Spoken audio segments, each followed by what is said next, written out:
drinks real fast because we just, Wow. yeah. I do not understand people that throw garbage. I don't either. We used to clean up just between our office and the road, which is where Petrocan and Tim Hortons is. And I swear to God, people get their coffee and they just huck up their old cup on the boulevard. And I think, what? Why? Why can't you put it in the garbage? Well, why can't, like, my car is full of junk. And that's what I said to somebody. You can't tell me I litter. It's all in my car. I just have a bag. Like, they sell little baskets for cars for garbage, you know, you're like. Oh, I get Tim Hortons, it just sits in the cup until I get home and then I put it in the garbage. Yeah. I don't throw it out. I've let our delegation, or Ms. Wilson, in. No sign of the OPP yet. Hey, good morning. Inspector Yateman isn't coming. It's Natalie Brevard who's coming for the OPP today. So if she's a little late, we could just squeeze her in when she gets here. Good morning, everyone. It's 9 o'clock and we'll start our meeting. Call to order. Disclosure of pecuniary interest or the general nature thereof. Okay, seeing none, if it comes about, we can work with it then. Please be advised that in accordance with the Council's procedure bylaw, no decision will be made this morning on the delegations. The committee will do one of the following: refer the matter to staff for report, refer the matter to future budget deliberations, or take no action. C1. So we'll go on and come back to that, Allison? Correct. We'll come back to it when they join. Actually, sure. She's just joining us now, so give me a second. Okay.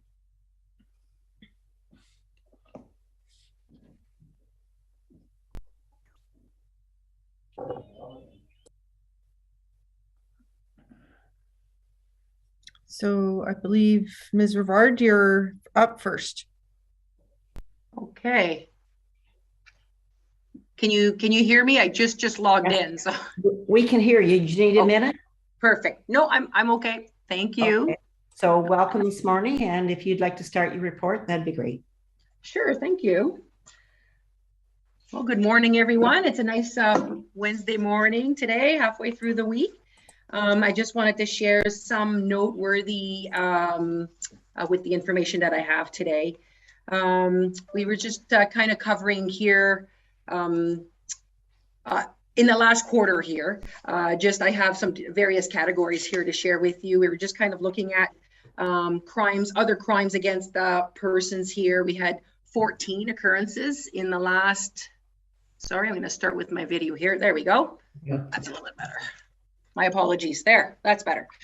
14 crime against persons, and for the last quarter, we have 6 that were cleared by charges. Of course, when we have sufficient evidence, we'll proceed with that, and some of them that were still under investigation. All right. We pay specific attention as well. We're always kind of a little bit sensitive to the ones where it's a stranger involved, just because we like to figure out if there's a pattern there. But just for your awareness, when we know the individuals, we obviously can address them. But when there's strangers involved, then we usually spend a little bit more time figuring out if there's a trend in those areas, right? Just to find that out. In terms of break and enters, I can see here that we've had some break and enters. There's 2 of them specifically. They're residences. People are breaking into people's garages. According to the instances that I have here, the garages were left unlocked. So I know it goes without saying that the lock it or lose it campaign, I know we have some of our counterpart detachments that are now, the lock it and lose it campaigns is being promoted again, but it's really important for people to just at least minimize that by locking. And that goes into the next category that I have here with theft overs.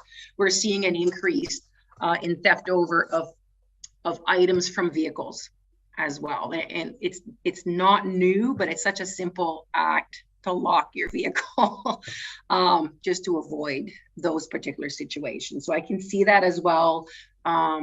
It's not that it's on the rise, but we do have some occurrences of vehicles being broken into, but they're not locked.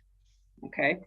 That there were 15 occurrences of theft of motor vehicle, and 6 of them were unlocked. So it just goes to that part. In terms of frauds, we've had 22 fraud occurrences in the first quarter.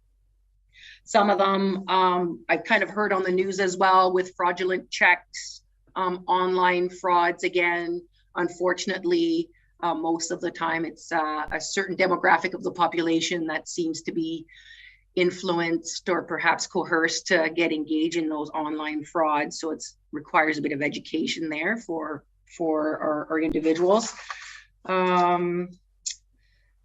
Just looking at, the debit frauds, identity. A lot of the times we'll use the videos from the different merchants to try and resolve them. So those are always interesting to investigate. In terms of provincial, like laying of the charges, this particular quarter, we laid 58 provincial offense notices in the first quarter. And focus patrols, we had certain areas that we were focusing in for focus patrol in the first quarter. So we had one at Division Road and Burnside Line. So that was the focus was speed collisions and as well focusing on commercial motor vehicles in that area, because it's still traveled quite a bit by commercial motor vehicles. The other one in February, our focus patrol was around Fairgrounds Roads and Highway 12 with the schools. So we had some enforcement there to again make sure that people slow down in the school zones, and again traffic enforcement, as same as in March. Our focus patrol was focused on Burnside Line and Cooper's Fall Road, again for traffic collisions and speeding related charges there. So we did lay quite a bit of charges in all three focus patrols. I think we have an understanding of how the focus patrols come about over time. Where our focus patrol was around Fairgrounds Roads and Highway 12 with the schools.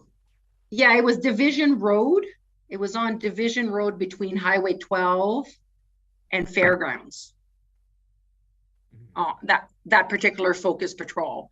And again, with any kind of focus that we have, we'll gather some data from people who have reported certain occurrences through online reporting. If it's non-emergent, they can still report offenses through online reporting.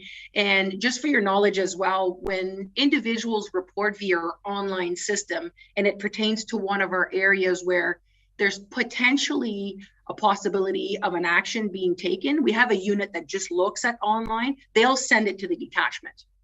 They'll send that occurrence to the detachment and say, hey, this might be an interesting one to look at. Sometimes we can send warning letters and they will do that, but there's something a bit more. They'll send it to us. That specific unit will send us more interesting cases directly to the detachment, because with online reporting, we don't receive it directly within the detachment. It's a centralized unit that looks at them. So just for your knowledge, in terms of when we're asking people to report online or report to a non-emergent number, we do eventually get the ones that it's critical to do that, because that's how we gather the statistics to predict our next focus patrols. Okay. Traffic complaints, we've had a few here, and we are addressing them again. It goes into that focus patrol of February with the school zone. So just to let you know, we did have a few complaints here that were recorded and actioned. One was parents blowing through the crosswalk at Marchmount School there. And there was bylaw also engaged in that, which was really great to partner up with them. But we are in touch with them as well to make sure that there was a suspect. It wasn't witnessed. There wasn't enough information, but there was a suspect who was addressed.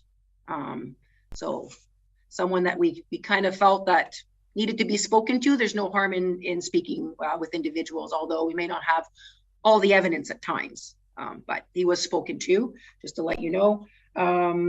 As well, there was other ones being called in. So the ones that are called in, and sometimes if we can't identify a driver, we will send information to the registered owner of the vehicle, because we come up with a license plate.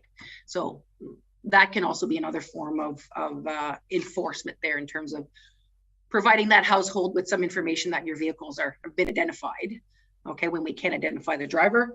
And then we've had quite a few speeding tickets on division roads that were being issued in terms of that whole area being addressed. Foot patrol for this particular quarter, I'm going to say it's not at its highest, but we did manage to do some foot patrol. There's very little hours no, sorry, I thought I was include bike patrol. We didn't have any. January, February, March, we didn't have any. Bike patrol, we usually regroup them together, but foot patrol, we did have some. We did have, I'm suspecting it's a little bit low, but I'm suspecting for us, we were also dealing with the events that were happening in Ottawa. So we had a shift of resources for a while there in Ottawa in February, right? For a greater part of February anyway, with that whole incident going on there. So we were kind of all hands on deck there for a while. We've conducted quite a few rides as well. We've got 15 rides for the detachment itself and 2 for our time team, which is part of our provincial traffic unit. They'll come over as well and assist us at times. So they did 2 rides, we did 15 rides. Fatal motor vehicle collisions. I have none for the quarter. We do, I think, have one that has recently happened, but within the quarter, we don't have any. And for sexual assaults, we have one sexual assault that was cleared by a charge. And in terms of assaults, we've had 8 of them that were reported. 4 of them were cleared by charges. Some of them are still under investigation. So the other ones are still under investigations. And I'm just looking at the variety here. There's a few domestics, 2 domestics. One is an assault police, one is a stranger, one is an unknown, just to give you an idea of what we're looking at in terms of different types of calls. Domestics, 44 domestic occurrences reported in the quarter. 13 were ended up yielding some criminal charges in there, and 31 where there's non-criminal charges, where there's resolutions that are put into place with the various parties. And I think that pretty much covers all the categories if that's the way that the inspector usually delivers it, but I'm just trying to do my best for him this morning. And obviously available to clarify or answer any other questions. Okay, thanks, Natalie. Are there any questions? Member Burkett.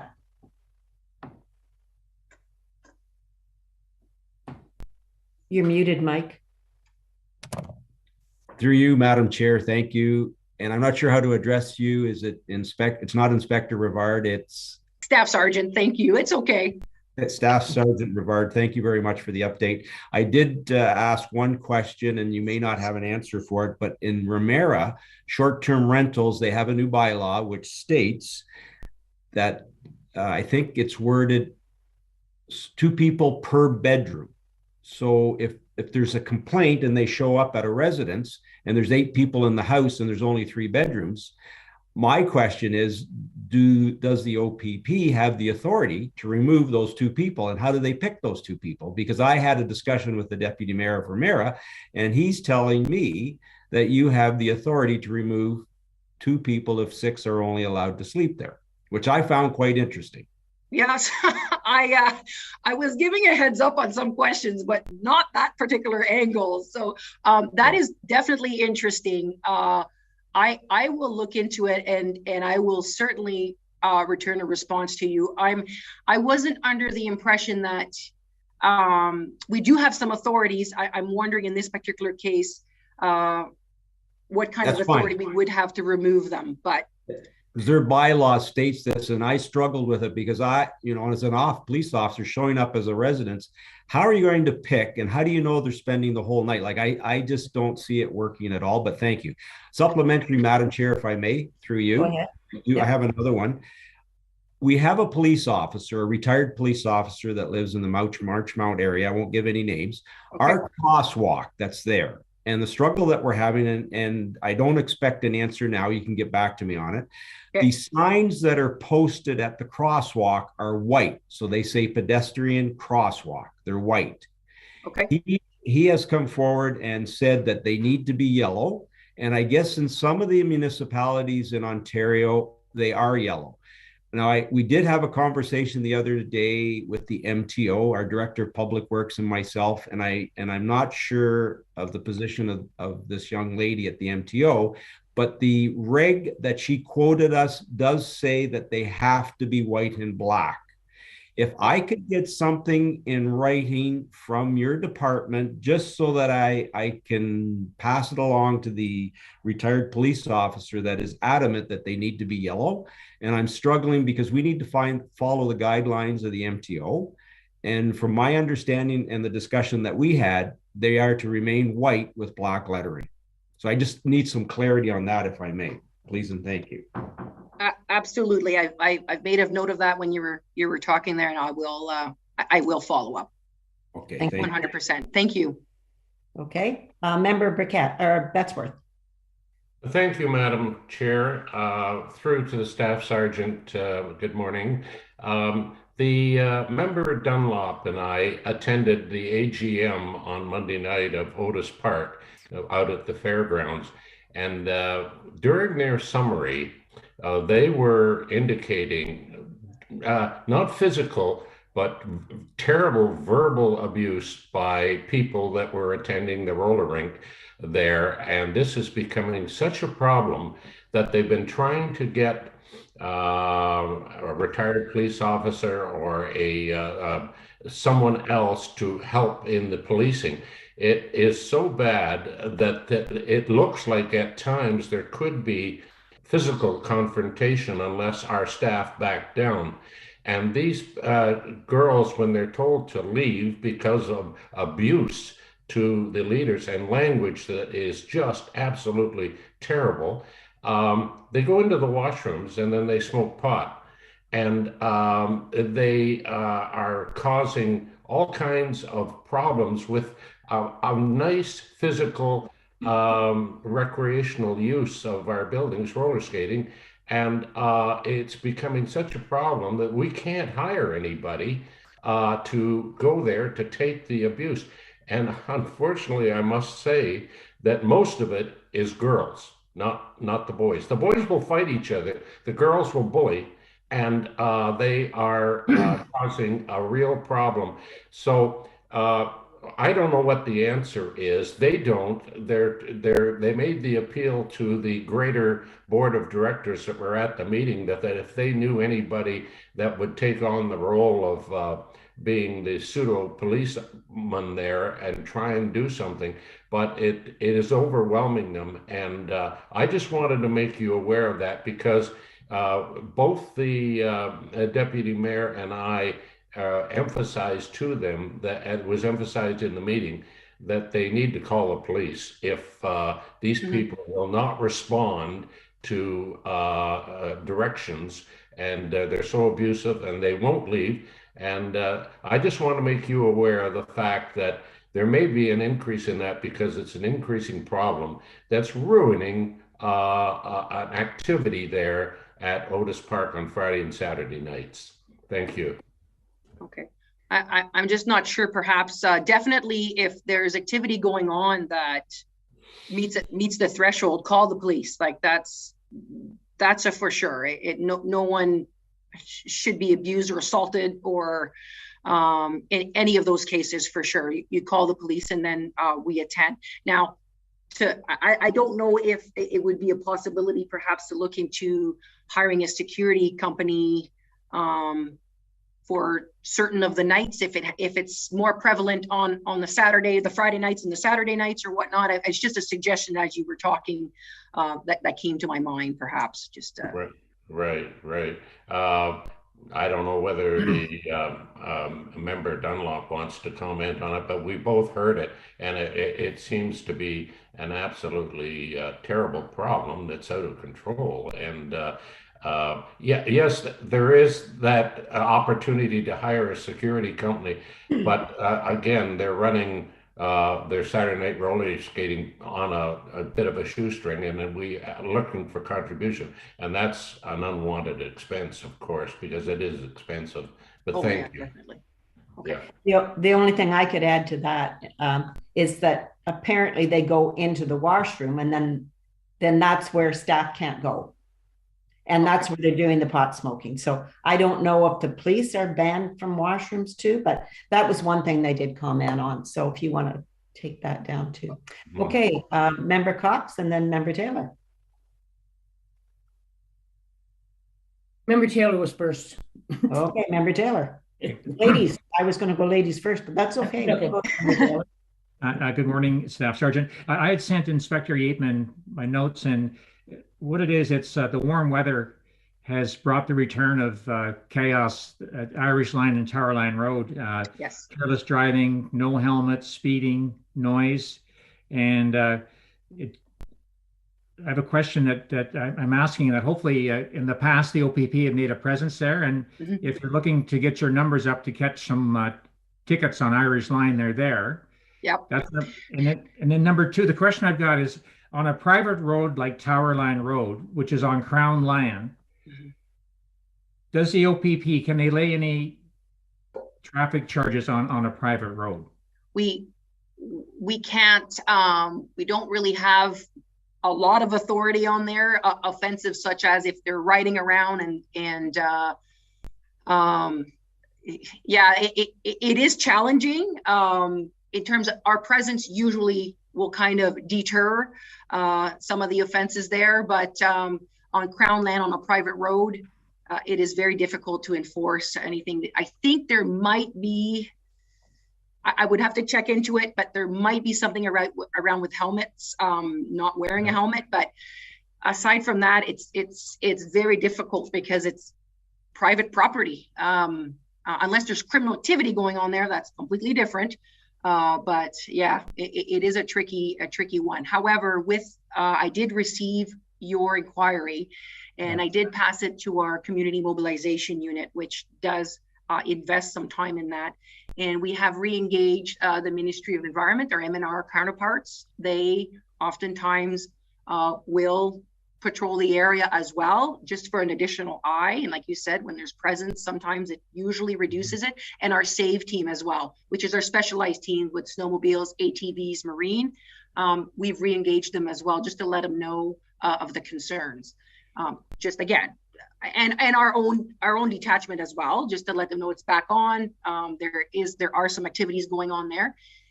But again, it's just in terms of just to assist us in the future in developing stronger strategies. It is crucial for us because everything that we do here in this detachment is data driven.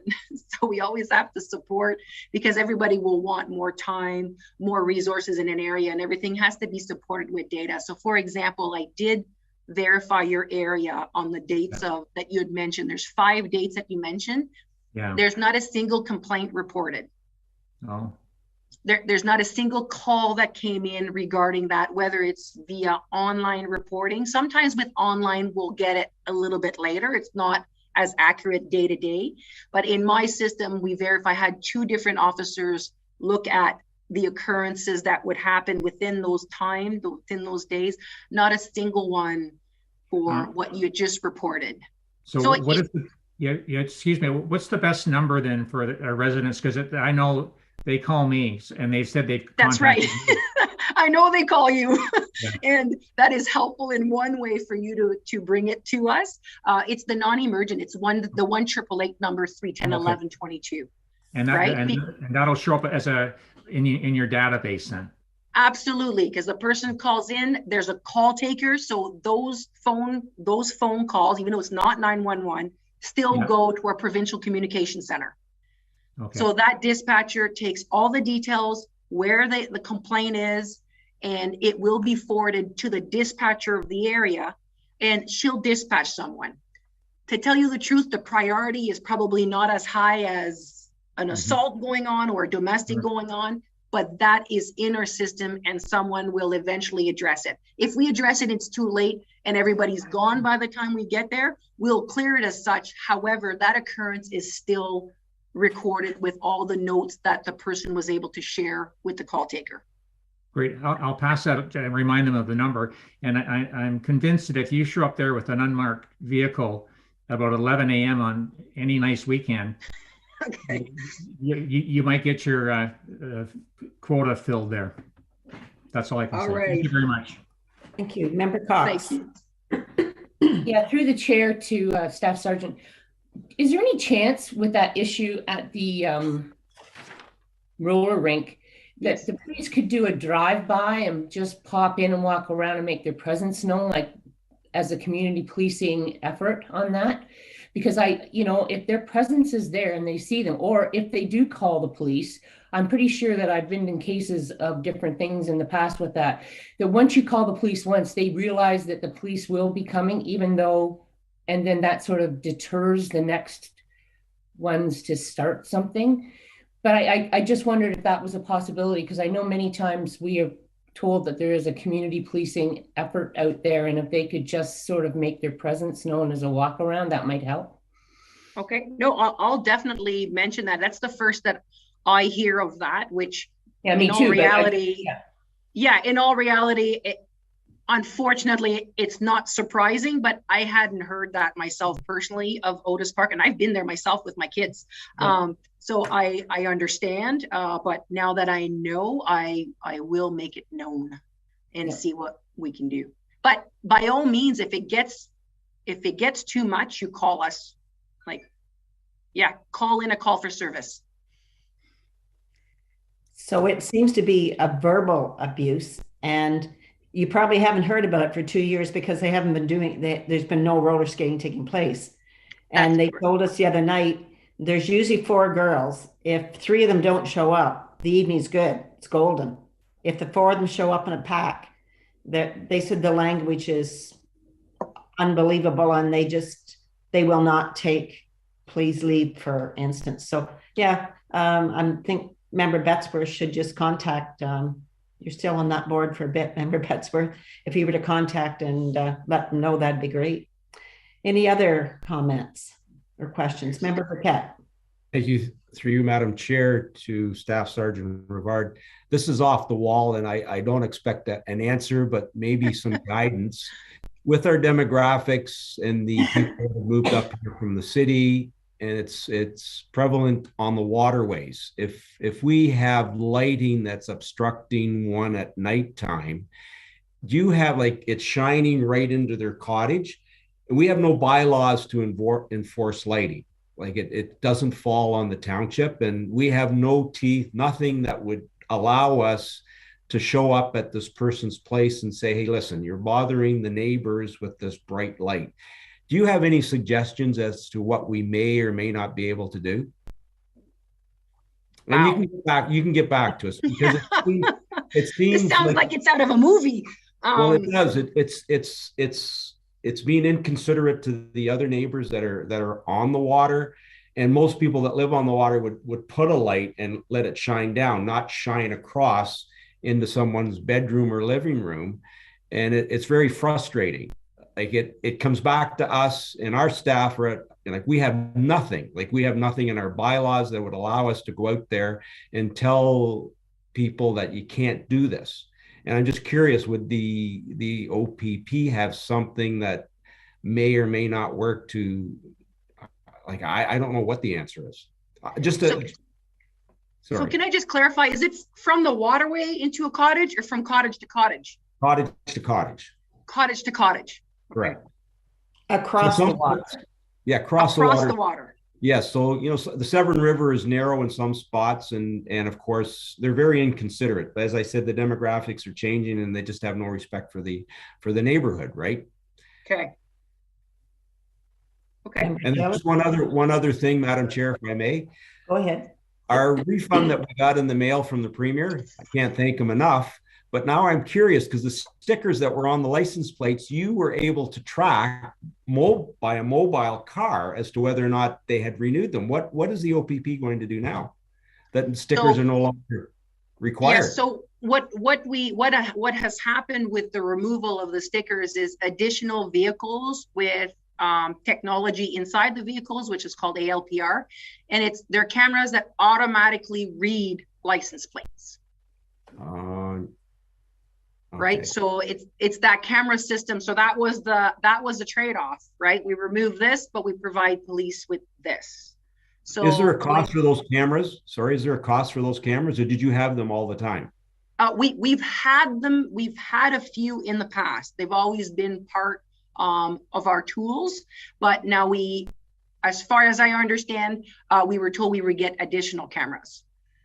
Now, I would have to check the status of them and see where it's at, but yeah. I'm not too sure of the cost. I mean, I'll get it for you. I know it's an easy phone call for me to get the cost, but yeah, that's my understanding is that was a trade-off. Okay, thank you very much. To help us. Yeah. Member Taylor. Yeah, further to what the mayor said about the lights, what the light is actually an invasion of privacy. And there's one case that the light's on 24 hours a day, which is okay in the daytime, but all hours the light, and shooting 2,000 feet across the water right into their living facility. Like, it's unbelievable. So wow. Whether there's something that you can do or whether we can do either through a dark light policy or our official plan. So I think that's what we'll do from our end. So we don't quite understand the purpose of them. It's on 24/7.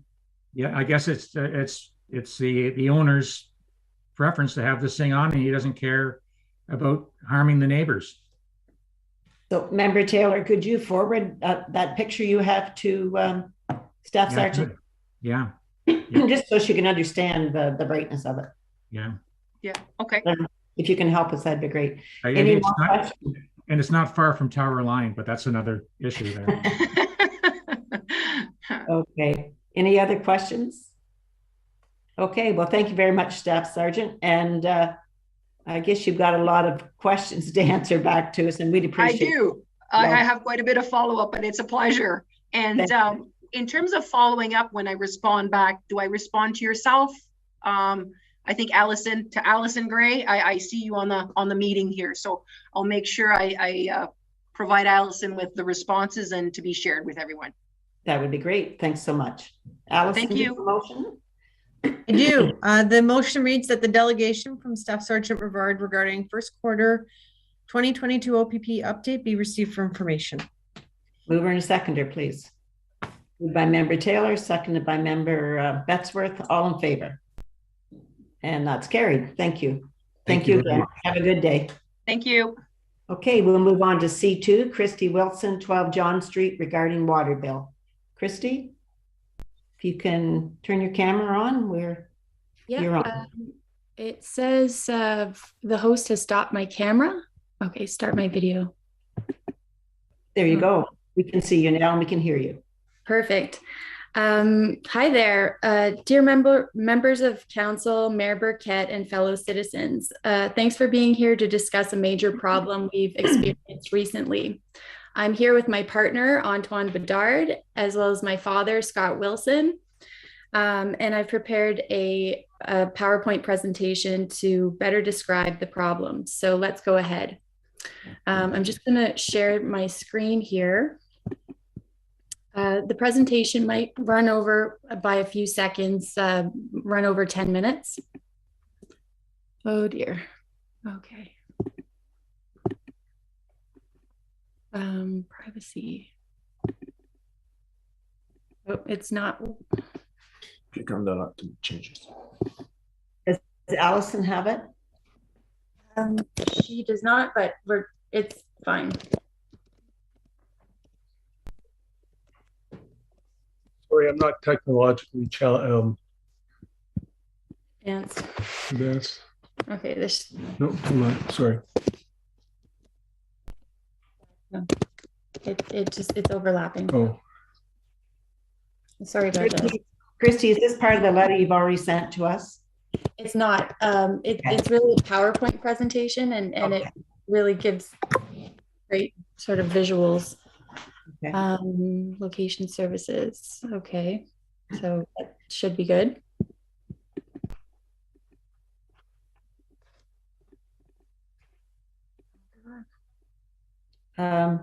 We have our IT guy, David Campbell, on. David, can you suggest anything to Kristy to help her?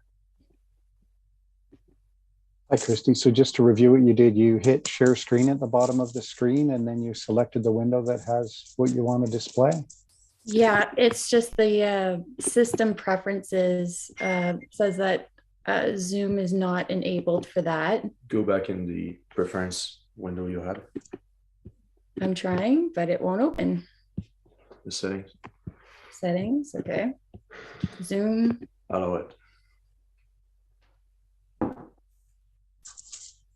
Okay, it sounds like you're heading in the right direction there. Yeah, you just need to go in and allow it. It just says that I have to quit and reopen Zoom for this. Is that okay? Sure, you can leave the meeting and Allison will let you back in. No problem. Okay, thanks so much. Okay.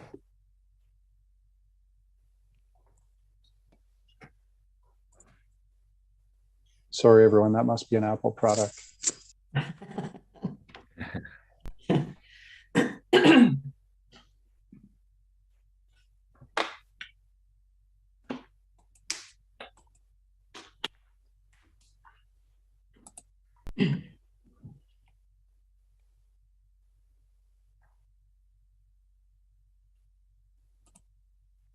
Here she comes.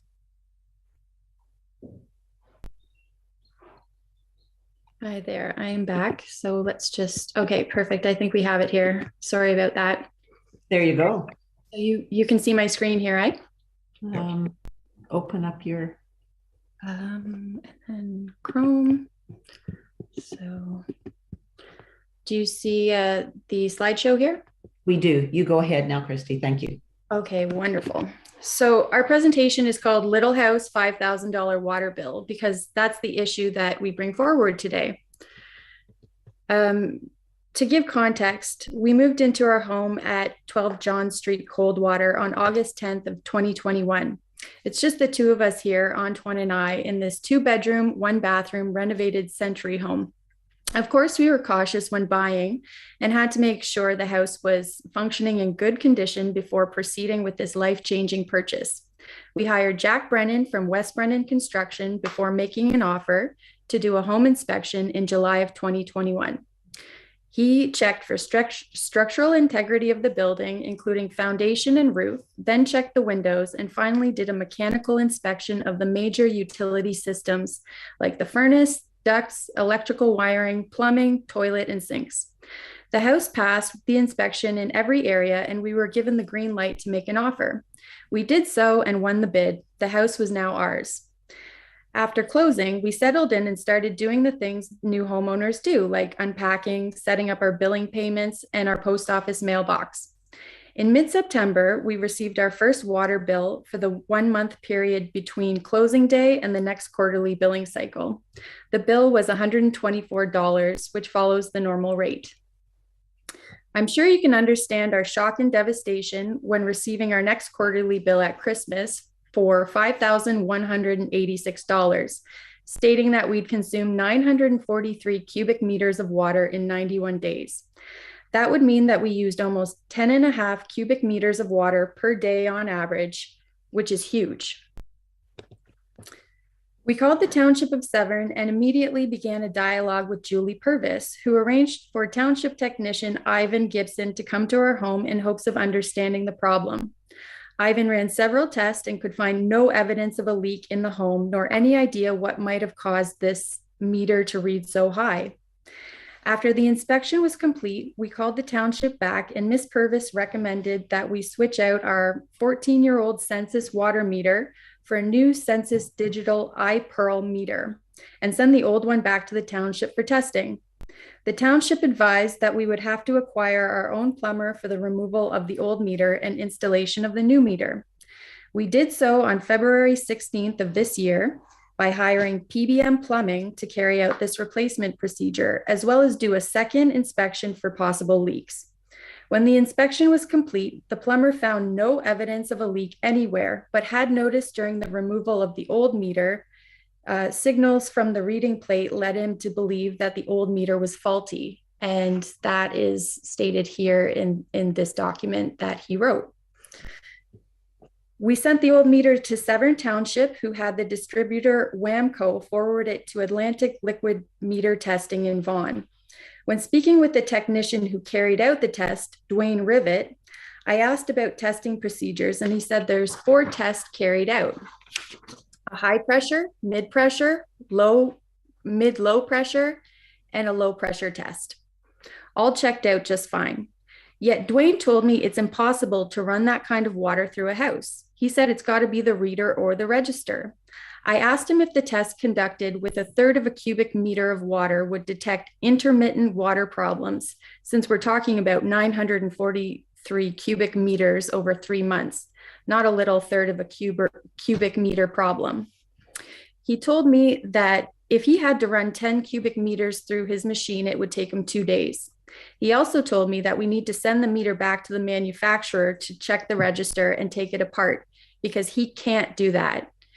It should be noted that on this test result sheet, in the right-hand section under the field gears, there's a dash, meaning the gears were never tested.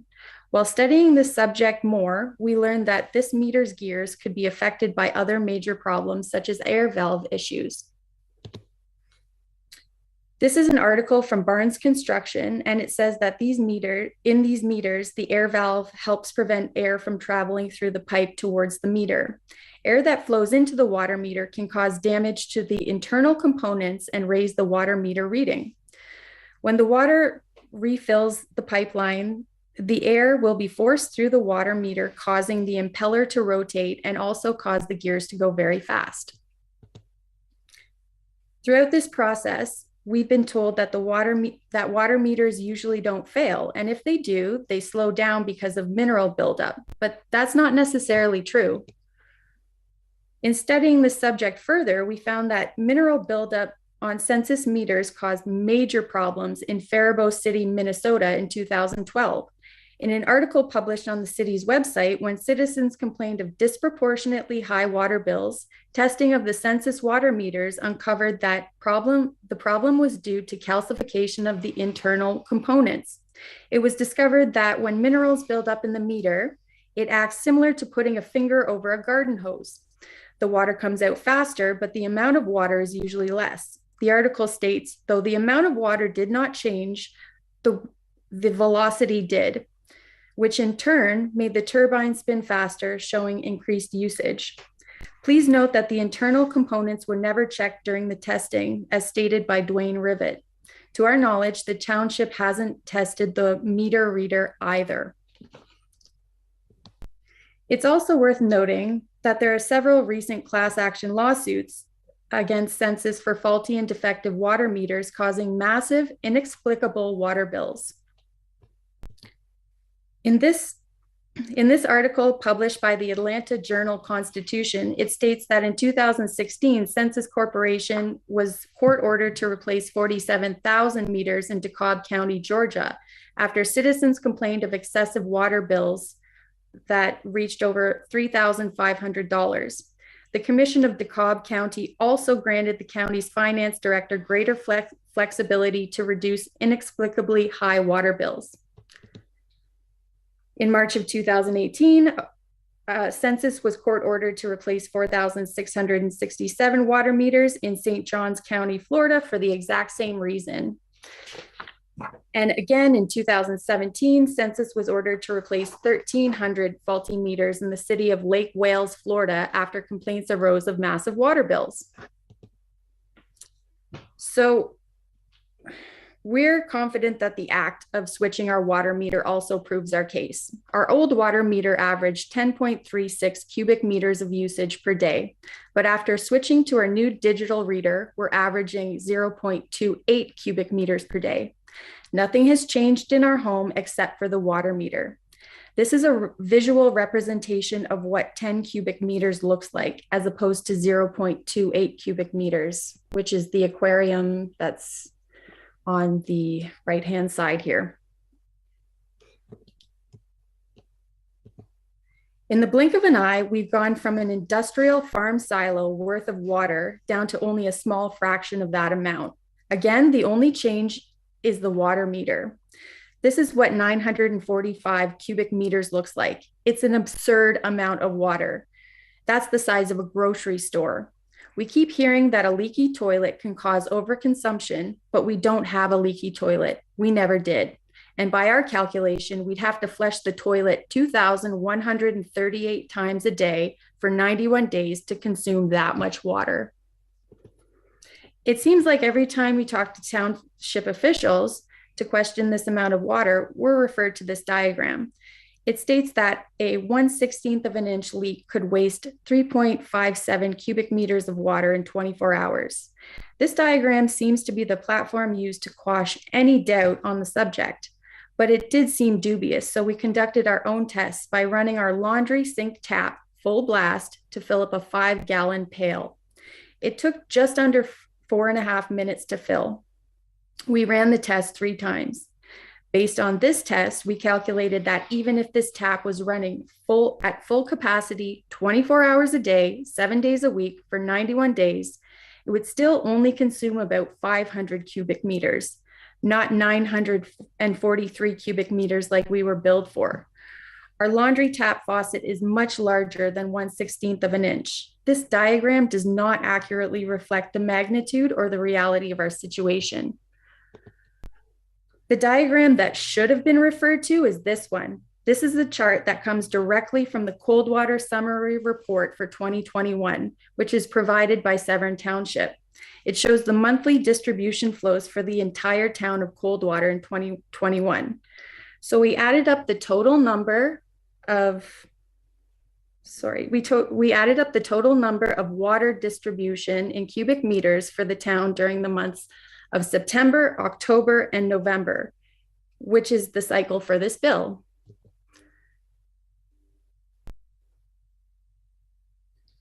So in doing this math, we calculated that we supposedly used 2.53% of the total water consumed by the entire town of Coldwater during that period. Wait a second. Our house used 2.53% of all the water consumed in the town of Coldwater during September, October, and November 2021, and we never saw it come or go. This is particularly surprising when you notice that the town distribution levels remain stable during this billing cycle.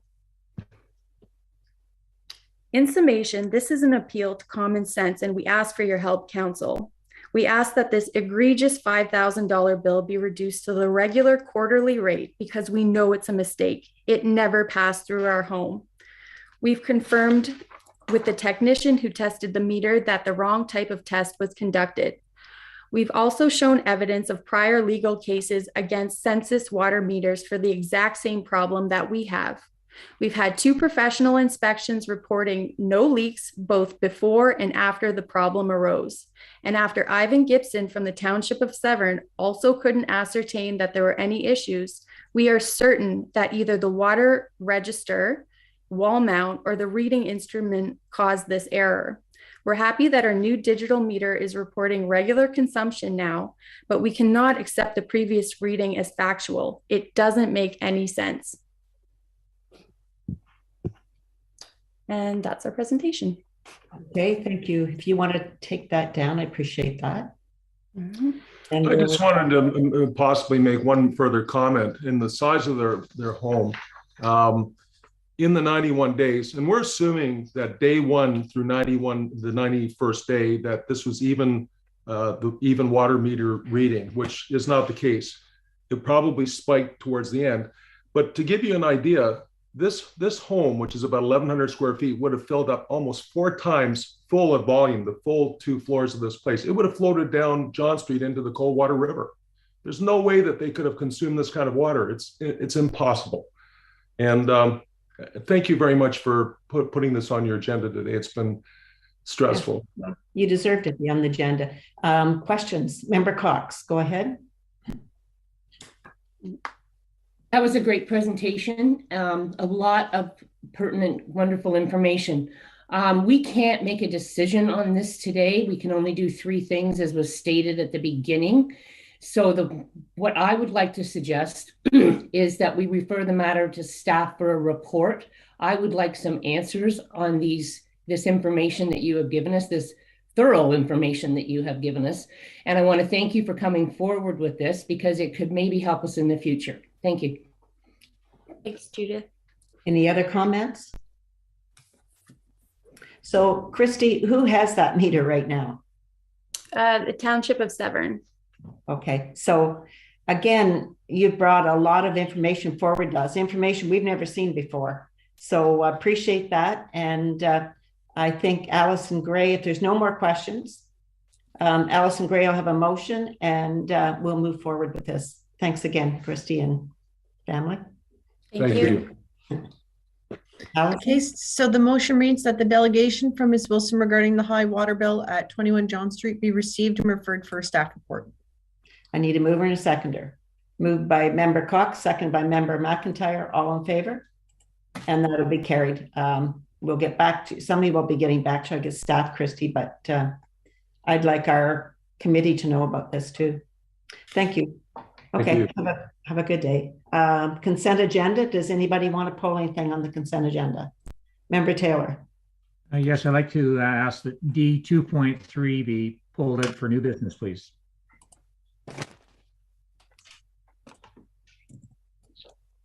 Anything else? Okay, we'll move down to adoption of regular agenda. So the motion reads that the agenda be adopted, including consent items, with the exception of item D 2.3. Mover and seconder. Moved by member Taylor, second by member Stevens, all in favor? And that's carried. Okay, reports from officials for direction. F11, Washago Garden Club request.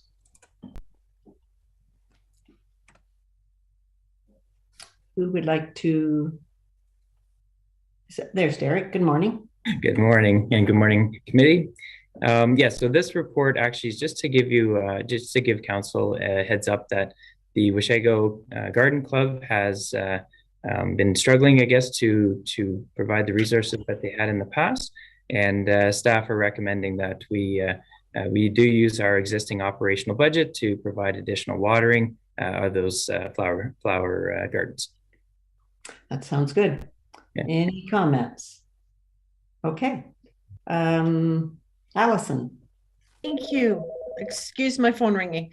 The motion reads that the recreation report number R22-011 dated April 27th, 2022, with respect to the Washago Garden Club request be received, and that the Corporate Services Committee approve the watering of the 2 entrance and sign beds in Washago for 2022. Mover and seconder. Moved by member McIntyre, second by member Stevens, all in favor. And that is carried. Thank you. Okay, Public Works, F21, report outdoor patio and sidewalk retail program. Derek, there you are. Thank you. Yes, and so through the chair, last year, just if you remember, we had a number of requests for an outdoor patio, the type of patio that you would see expanded from the frontage of the business, typically restaurant, perhaps even outdoor retail. And that was a direct result of COVID-19 limiting and reducing the indoor dining capacities. Fast forward to today, that program was interim, it was temporary, and it did cease as we moved out of the provincial restrictions. However, we still have that same desire from a number of business owners. So staff have reviewed much of the same policy as last year, including a review for accessibility, making sure that the devices are designed and permitted through the building department. But we do actually see a benefit to reintroducing this program for 2022. Thank you. Member Cox. Yeah, through the chair to Derek, thank you very much. I think this is a great idea. I've had a few businesses talk to me about it, and they'll be very happy. Thanks. Any other comments? So I'm happy to see this move forward. Again, when you drive down the street, it looks like you're open for business, and there's lots of people that still mask up and aren't that happy to be sitting inside. So I think this will be great for our businesses to move forward this year. Okay. Anything else? Okay, Allison. Certainly. So the motion reads that Public Works Report number W22-017 dated April 27th, 2022, with respect to outdoor patios and sidewalk retail program be received, And further, that staff be directed to continue the outdoor patios and sidewalk retail program under the road occupancy permit and building permit processes. Great. Mover and seconder. Moved by, oh, you have a question, Member Cox? Sorry, through the chair to Derek. If we pass this today, will this like be as of, or do we have to wait till council, or can the people apply or let you know? Through the chair, I think the clerk will probably advise me that all minutes of committee are not official until council approval. However, that being said, there is a little bit of a time between application and issuance of permit, and so I think they'll certainly line up between the two for application tomorrow. Okay, thanks. Yeah, and with council just next week, but moved by Member Cox, seconded by Member Taylor, all in favor. And that's carried. Administration report, land sale declare surplus. Administration. That would be myself. So thank you, Madam Chair. So we have 3 lots. Notice has been given of intent to declare them surplus. We received no objections. We did hear and send correspondence to all the abutting property owners. They have no issues with the sale or no concerns. They might, 1 or 2 of them might be a bidder, but they haven't made up their mind on that yet. So at this point in time, we're looking to declare the lot surplus and have council establish what the list price for each lot will be. And then what we'll do is post a notice and a listing sheet on our available properties page on our website. There'll be a small sign of sorts that goes up on each lot, and we'll begin taking bids. There is a formal bid form that people can submit on, and then the bids will all come with a fixed close date that we'll no longer take bids by, and we'll bring them to the next available council meeting, and then council can review the bids, obviously without names, so that council's just reviewing the bids themselves and with any conditions that are submitted with them. Okay, Member Taylor. Yeah, this is, I think, a good time to sell these, and lots are selling for more than 150 out our way, and so we can put anything down, and I guess it goes to the higher bidder. But Allison, my question through the chair to you is that, so we can sell each one separately, then it's not all 3 together, is that correct? Yeah, they're legally 3 separate lots. Okay, perfect. So yeah, I'm happy at 150, even though I think it's much less than it's going to sell for, but I don't know whether we should go higher on that, or I'll leave it to our real estate experts on the committee here and see what they think. Any comment, Jim or John? Member McIntyre. Through the chair, to everyone. 150 doesn't get you much these days. The idea that you can always come down is an old story. You may want to entertain the 150 as a beginning price and take offers. If you're going to make it public, you want to have it clear that the 150 is the asking, and offers will be taken by a given date. In other words, if you put them out for sale on the 1st of May, offers be given, will be accepted by, say, the 7th or the 8th or the 9th or whatever, just as a public process. You may end up having more than the 150 on each lot. Okay, Allison, you have a comment there?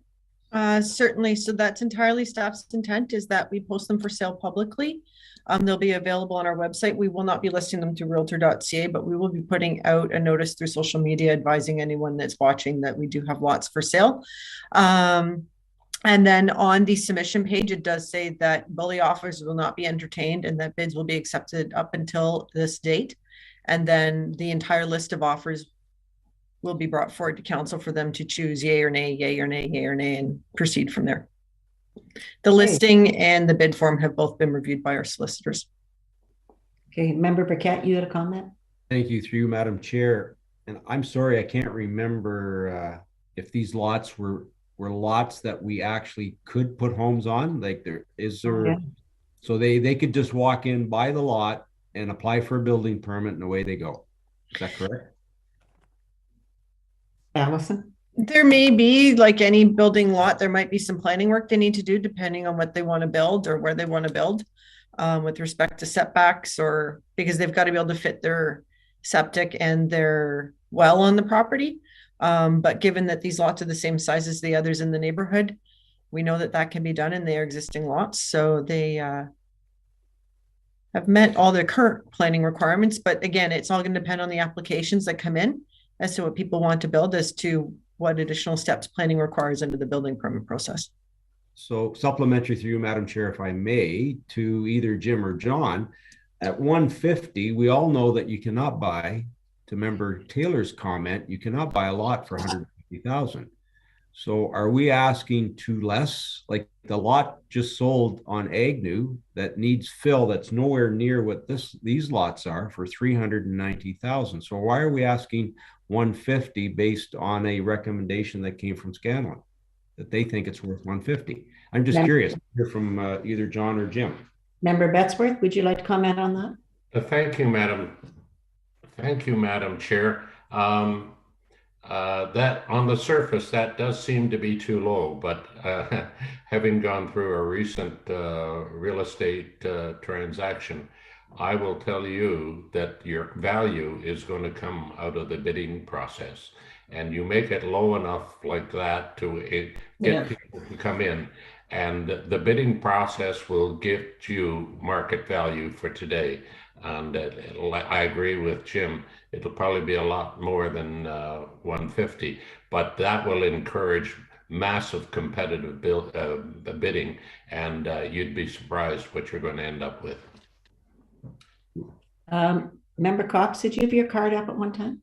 Yeah, through the chair I did, but Mr. John said exactly what I was thinking, that that's what they do. They just start low and then you get interest.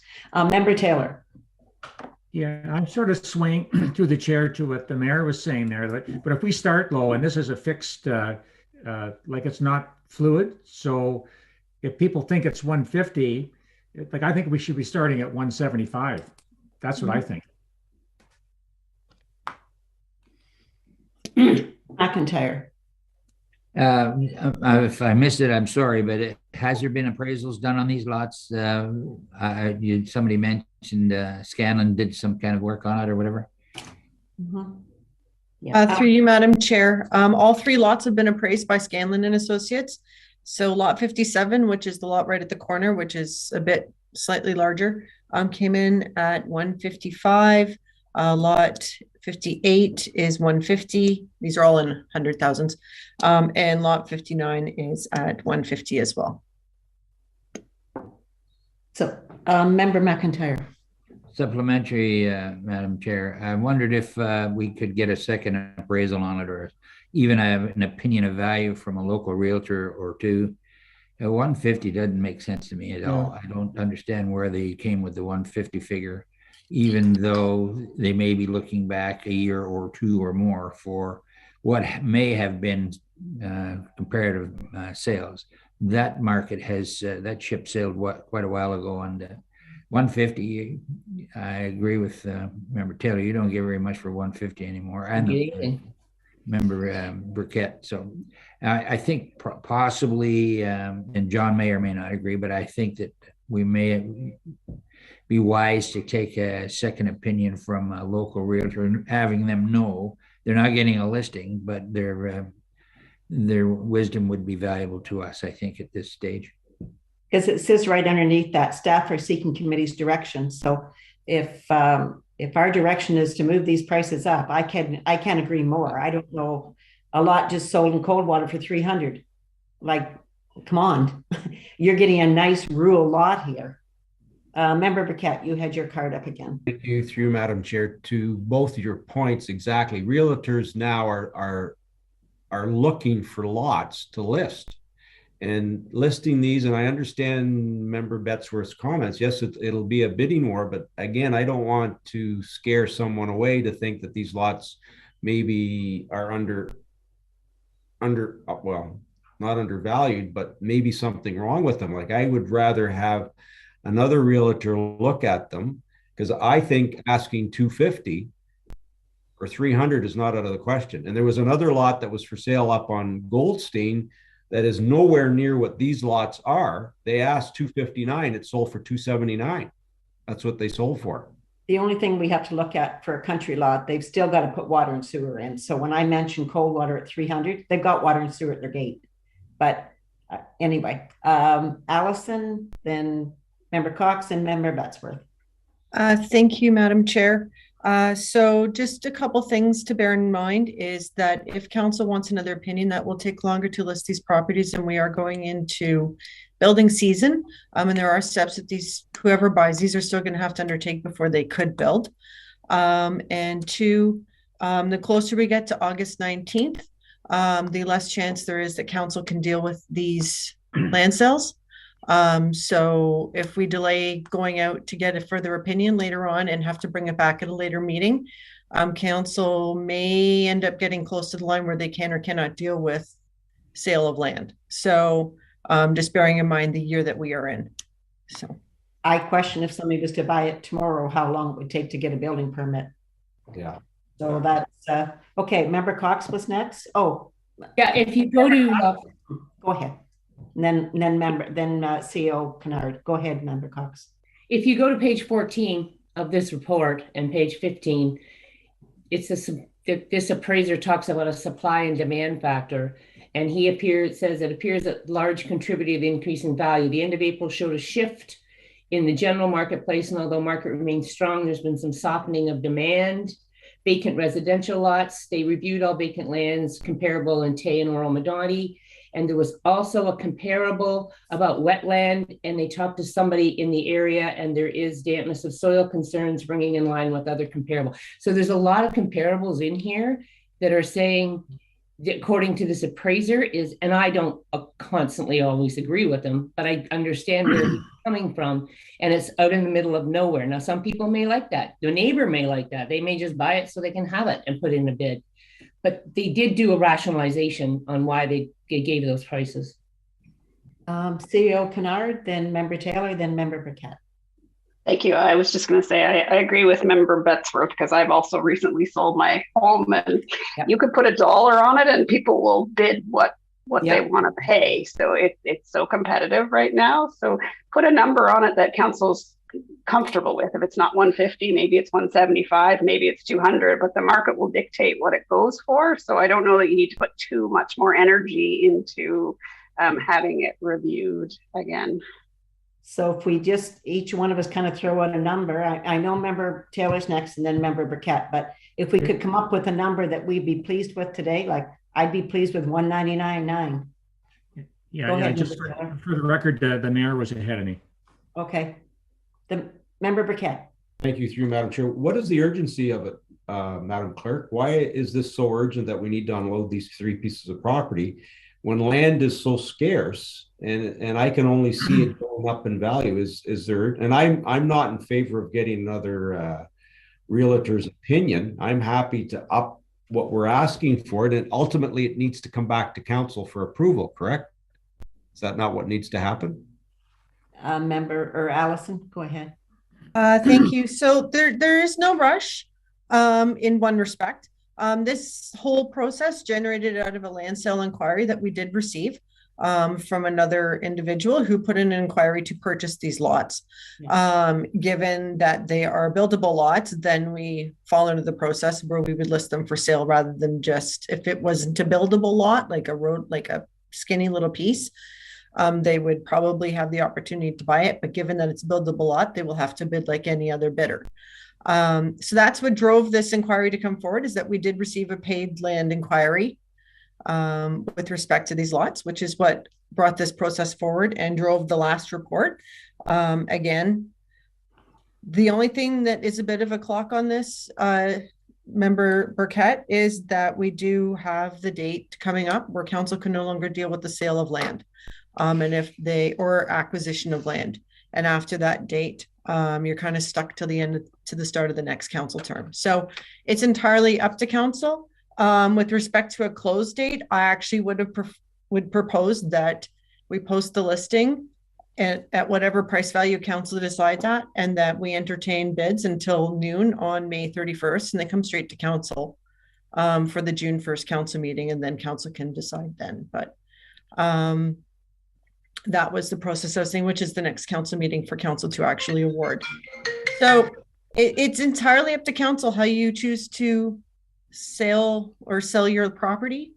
You can choose to sit on it. You can choose your list price. Staff are very much at your leisure here. Okay, Member Taylor and then Member Cox. And then so basically, everywhere in our township, real estate's red hot. Severances are hard to get. A vacant rural lot just sold recently off Upper Big Street Road for over $275. So okay. I agree with the chairperson. Let's list it at $199. Member Cox. I'm fine. I'm fine with $199. How about the rest of you? How do you feel about that? And sorry, but I also think that we should have a quick close. I don't think we should be leaving it for 30 days. Member McIntyre commented on that. Like 2 weeks is, I think, a lot, or is it okay? Like, do we leave it for a whole month? Member McIntyre. Through the chair, to answer Judith's question, the closing date is not relevant to the timeline that we're going to ask for bids to close. Okay. If we listed it, in 1st of May, and we'd really like to see offers within 7 to 8, 9, 10 days, and then the closing date can be set. We don't care if they close it as long as they're writing the check for the cash. We don't care whether they close it within a week or 2 weeks or next year. It matters not to us. They may not be ready as builders. Someone may want to buy all three. Yeah. However, if we limit the timeline from when it becomes available to the public to 10 days, there should be enough, and I'm sure that Member Betsworth would agree, there should be enough time in that 10 days for everyone who is interested to become aware that they're available, and then they'll come tearing in with their bid. And we're hopeful that it'll be more than $199. I'll take the $199 as a given price that some of the other members have agreed on, but it's a 10-day period. But then the closing date is nothing to do with the closing of the bids. Okay. So can we, Member Betsworth. I basically agree with that, Jim, with this one caveat that we're not putting it on realtor.ca, and I just want to make sure that enough people who like and want to buy lots see it and are part of the bidding process. In other words, we open it up wide on that. 1 minute, Member McIntyre. CAO had her card up there for a second, then we'll come back. I put it down because I was going to say what Councillor Betsworth said. It's a different animal, and we're not going through the normal process, so we probably need a bit more time to spread it far and wide. I feel the same way if it's just on our website. Anyway, Member McIntyre, you go ahead. Through the chair, is there a reason why we're not putting it on realtor.ca? We can, I'm certain that there's a realtor around who will do it for almost next to nothing for the prestige of having the work with the township and work with this group. Why are we not on MLS and realtor.ca? Is there a reason Laurie why? Or Allison, could you answer that? Because I feel the same way. If it's just on our website, I don't know how much traction we're going to get on this. Allison? Thank you, Madam Chair. So we already have 5 interested parties that have signed up to receive notification the second it goes up on our available properties listing. So I know that there is already interest. From my understanding, the township has historically not used a realtor with respect to sale of land, which is why, and in order to engage a realtor, we would have to go through a process in order to obtain one. We can't just pick one at random. We would have to go through a process to obtain a realtor, and having done that process before, it can be a little bit interesting because then we get into what are your commission rates, what are you going to do for us, etc. So it's not just a matter of getting it posted on Realtor. I wish it was that simple, but it's never quite that simple because we have to make sure that we operate at above board and within our procurement policy. So, okay, I think Laurie has her card up there again. Allison, maybe she can help us along here too. Yeah, I agree. Typically, municipalities don't, just to save the commission, because usually people are lining up to buy our lands. But if we try this process and you don't get the value that you like, you're not obligated to sell, and you could go through a realtor process then. So, why don't you give this a try and see what you get? Yep. And if you're not happy, you're under no obligation to sell. Okay, so can we get a consensus then for two things, that what we list it for, and that it's going to go on our website? What does, Member Cox? I believe you're muted, Member Cox. Excuse me, wouldn't the corner lot be more because it's a greater area and it was higher? So I don't think all three should be the same. The other two are smaller. They're not all the same though. That corner lot is more expensive. Yeah, that's what I mean. So I don't think we would say $199 for all of them. I see. Okay, Member Betzworth. Yeah, I have no problem with upping the price a little bit, as long as we keep everyone in the game to bid. So $229 and $199, I have no problem with. Sounds good to me. Anybody else? Is that how you feel? So $199 for the two smaller ones and $229. $229. Okay.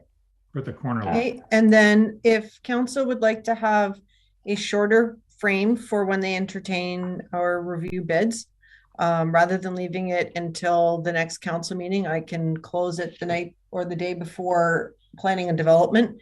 Bear in mind that any approval won't happen until the subsequent council meeting when the bylaw gets passed. But that would give us a good enough of a chunk of time to get a feel for whether or not listing it on something like realtor.ca will be successful. Okay, Member Taylor? Yeah, just a follow up through the chair to Allison. So if we did get a conclusion to this, the mayor could always call a special meeting to wrap it up and move on, right? Am I correct? Could he call a meeting after planning? Like no, to call a meeting, whether if it's even before planning, once we've got an agreed upon price for the three lots, then call a special meeting, review the numbers. If we're happy, then we can get the thing going. Yeah, we can schedule a special meeting, a special council meeting the same day as planning. I just need to know the day that we're going to be closing bids and when we're going to be reviewing bids. Okay, Alice, without having that countering, what date is planning? Oh, it's the 18th, isn't it? It's the 18th. So we would close bids at noon on the 17th. Yeah. And then they would come the next day to a special council meeting.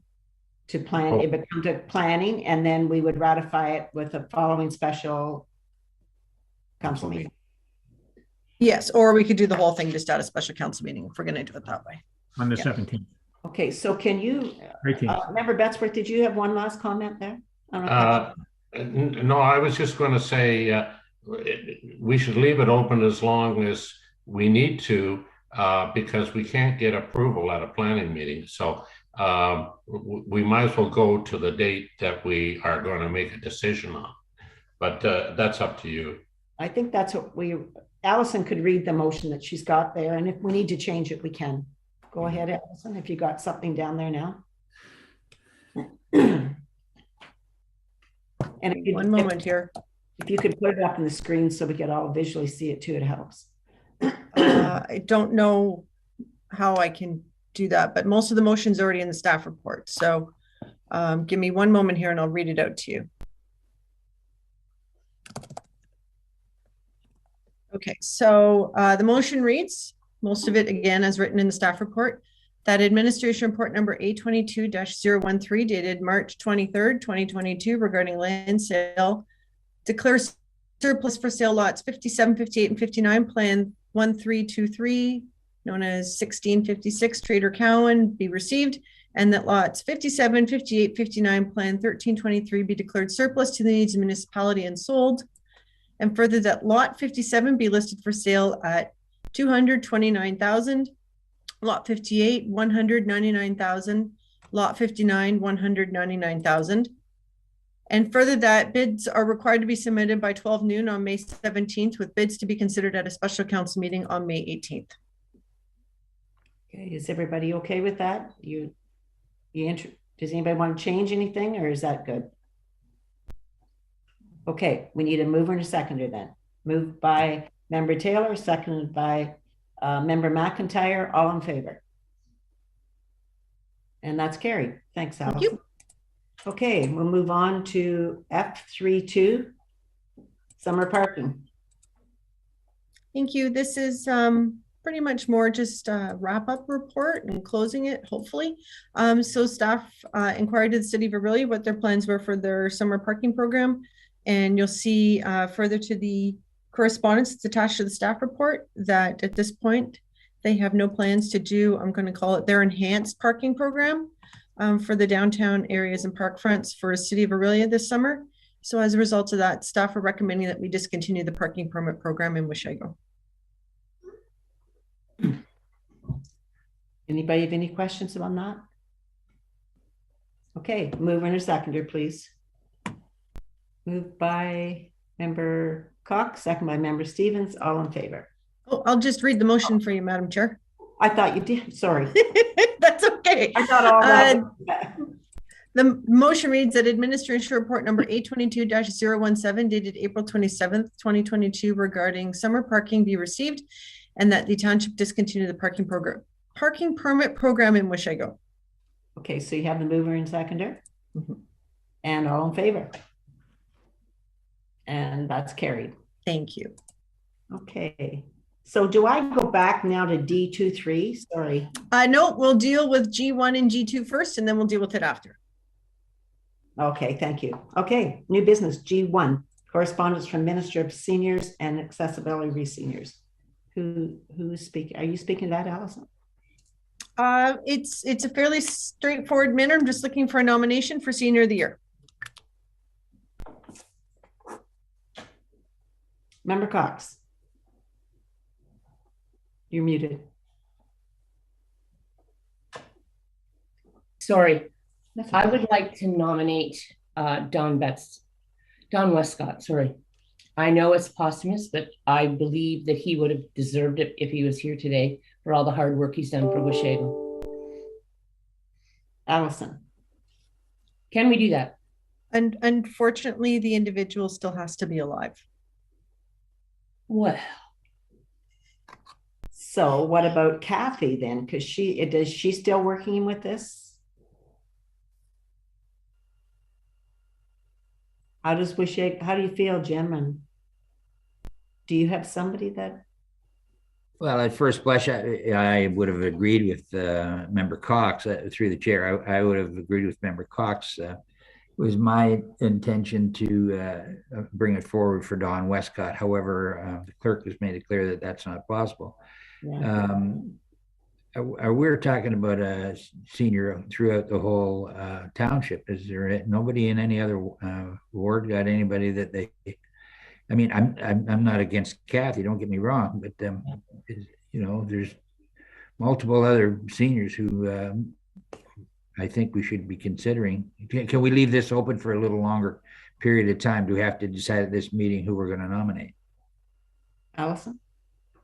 Give me one moment just to pull the correspondence up. I believe there's a date. I'm just wondering about the, can we do a group like the art club, what they're trying to do up in Washago? They're trying to put some life into that street up there. And can you do a club, or does it have to be a person? I believe it's an individual. Yeah. Okay. Member Cox, do you have a comment? Well, the next one I was thinking of was Gwen Robinson and all the hard work she's done at the mill. She's brought that alive. She's worked very, very hard. But I don't know if some people want to be known as a senior, so. Member Taylor. Very good choice by Member Cox. I've worked with her and she's a worker. Yep. She has did all those grants. She livened it and has those students in and everything. I just look at what she does in amazement. She's very, yeah, I would have her as a nominated because she has worked very hard there, right, Mark? Absolutely. So how does everybody feel about that if we go with Gwen? My only criticism, if she can make the meetings a little shorter. so we don't fall asleep at them, Mark? Sure. No, those were spouses that were doing that. Anyway, so Allison, let's put Gwen's name forward and see what everybody thinks. Perfect. So simple motion that Gwen Robinson be nominated as the Township of Severn's 2022 Senior of the Year. Mover and seconder. Oh, wait, Member Taylor? Just a quick question. Do we keep it quiet for a while, or do we, assuming it goes through? It'll be approved. It's just a matter of me submitting the name to the province, and then we get the certificate. So you're welcome to let her know as soon as it's passed. Thanks. Moved by Member Taylor, second by Member Cox. All in favor? And that's carried. Thank you.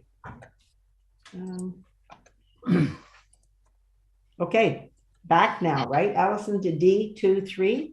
No, I believe you have Councillor Bettesworth's announcement. Okay, I wasn't going to take that, but Member Bettesworth, you're on. Thank you, Madam Chair. Through you to Council, this is probably the worst secret that there is out there, but we, because of selling our home in that hot market of January and February, we then disqualified for residency to hold a seat in council, and so therefore it automatically moves into vacating the seat based on lack of residency in the township. So that closing is about the 26th, I think. So the seat will be vacated at that time. That wasn't my my first plan. My first plan was to sell in August or September and complete my term. But I had to trade that off against the hot bidding market of January and February, right? Exactly, Jim, dollars.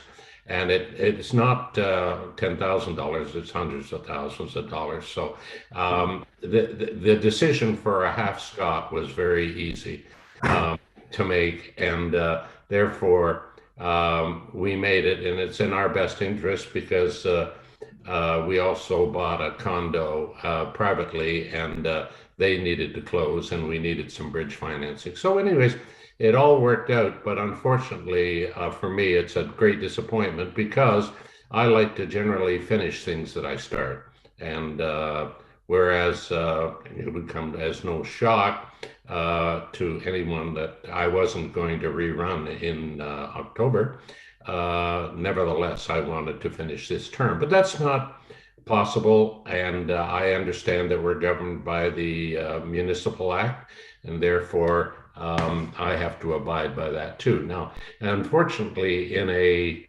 general election year, as this is, it's really going to be confusing to the public, especially those in Ward 3.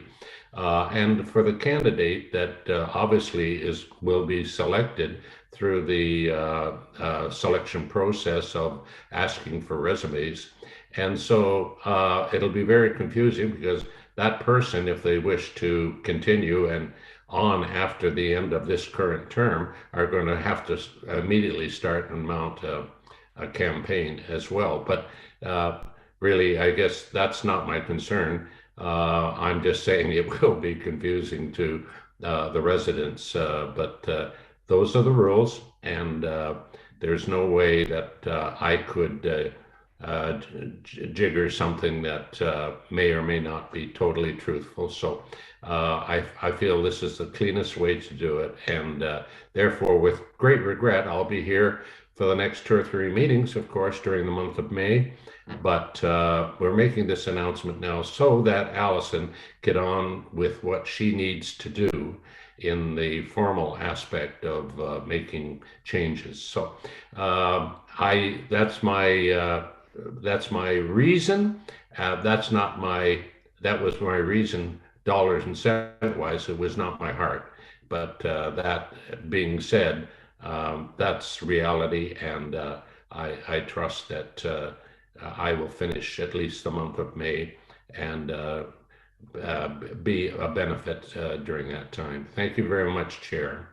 Thank you, John. And we regret to accept your resignation. You've been a great counselor for your ward, and we've enjoyed having you at council, and Ruth also. Thank you. Not at council, but she's your, so that was, yeah, you're not going far though. Right. Okay, Member Taylor.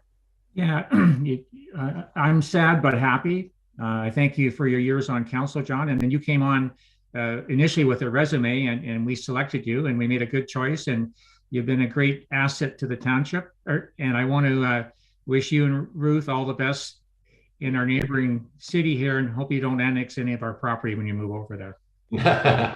The one benefit I have is my counselor is going to be Mr.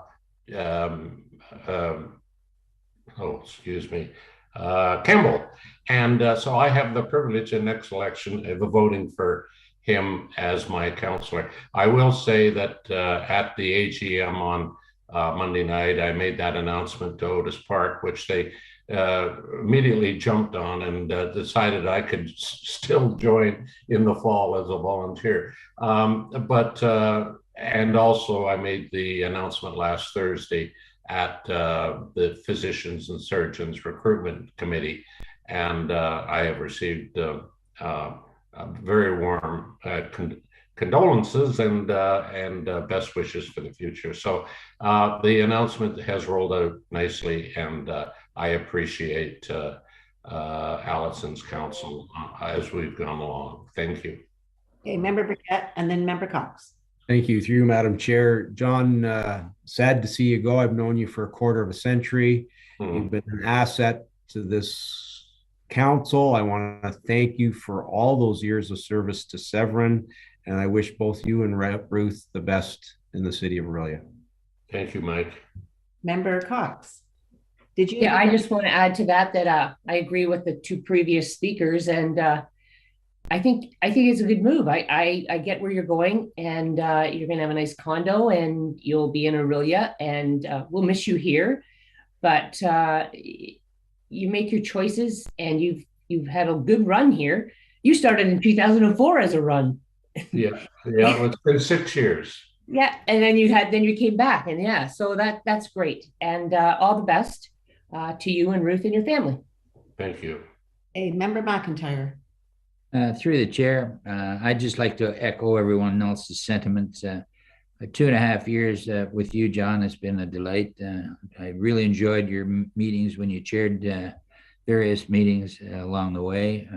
I'm reluctant to chair meetings because I have a little trouble with doing two things at a time. However, I do feel that a great contribution to from what I've seen in my time, and you'll be sadly missed, and we wish you and Ruth all the very best in the future. Thank you, Jim. Yeah. Member Stevens. You're muted, Member Stevens. Just I'm not going to say goodbye because I have the unfortunate situation of seeing him every week at church. So and he's always a joke there. So as long as he's going to continue to go to church every week, well, him and I'll get along just fine. Thank you, Ron. Do we need a motion to accept his resignation? Go ahead. Yes, and thank you. Just so for council's information, so the motion that council is about to pass will get ratified at the council meeting on May 4th.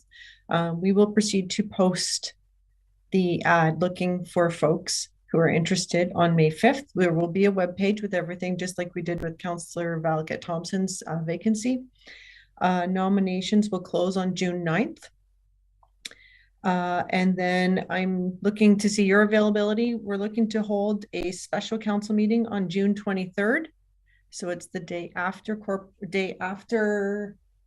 June corporate services. So it's the Thursday after. So June 23rd, where we would hold the special council meeting to do the interviewing. And then we would do the bylaw to appoint and swear in the new member on June 29th. So that will give us a new member right before we wrap up for summer recess. Can you send that request in for a date, or do you want it right now? If you have the ability to tell me, so it would be June 23rd, Thursday, June 23rd. That's 2, 3, 4, 5. Perfect. So you're calling that a special council meeting? It'll be a special council meeting, just like we did for Councillor Valakut Thompson's vacancy. But it'll start at 9 a.m. Sorry, you're going to send that to us on accept, right? Well, I'll send you a Zoom appointment like normal, and I will send you guys just the list of dates so you have them as well. And so, yeah, we will have the same package and everything available online, like we did for the last round of recruitment. The June 23rd meeting will be on Zoom, and we'll go from there. Okay, Member Burkett, your question? Through you, Madam Chair, to Madam Clerk. The Municipal Act states that we have to fill that vacancy even though there's only a few months left. Unfortunately, yes. So we're past the date in the legislation to hold the by-election. That date was March 31st. However, to fill a vacancy by appointment, the deadline is you don't do it within 90 days of election day, which would have been July 29th. So we're too far out. So we do have the requirement to fill the vacancy. So we'll endeavor to do so as quickly as we can. Okay, Member Taylor, then Member Cowan. That was my question to the chair, that it's going to be very difficult for this person to do anything because July we're off and we're back in August 19th we're dead. So but if we have to follow, as unfortunately what Member Besfer said, we have to follow the act, and I thought we could remain vacant in that position, but you're saying contrary to that. Yeah, unfortunately we can't. We have to fill it. So the rule in the act is 90 days out from election day. So okay, thank you. Member Cox, you had a comment? Yeah, through the chair to Allison. How many options do we have? I know we don't have the bylaw, the by-election. What else do we have? So it's by appointment. So as per the council vacancy policy that we have, we would post it online and take names. And again, when we get to that meeting, if there's 10 names and council has a person they want, then they can pick that person right off the top, and they'll go through the interview process like we did with Councillor Valakut Thompson, where there's questions and such. So we aren't able, supplementary, to just appoint now. Well, the vacancy doesn't even kick in until May 26th, which is when Councillor Bettesworth will vacate his seat. That's what I meant. So I can double check the council vacancy policy, but I'm pretty sure ours is just, we settled on an appointment process where you go through the motions of appointing with the interview process and such. Just give me 1 second. I have the policy right here. I wasn't sure about that. Sorry. I thought there were 3 ways to go. Member Taylor, do you want to speak while Allison? Well, I think if we go back and Member Cox might be thinking about Mr. Creighton. We selected him to fill in Ward 3, I think, in the very end of Shirley McDougall's term there. I believe that. But I think, in all fairness, we should advertise and get the best person for the job.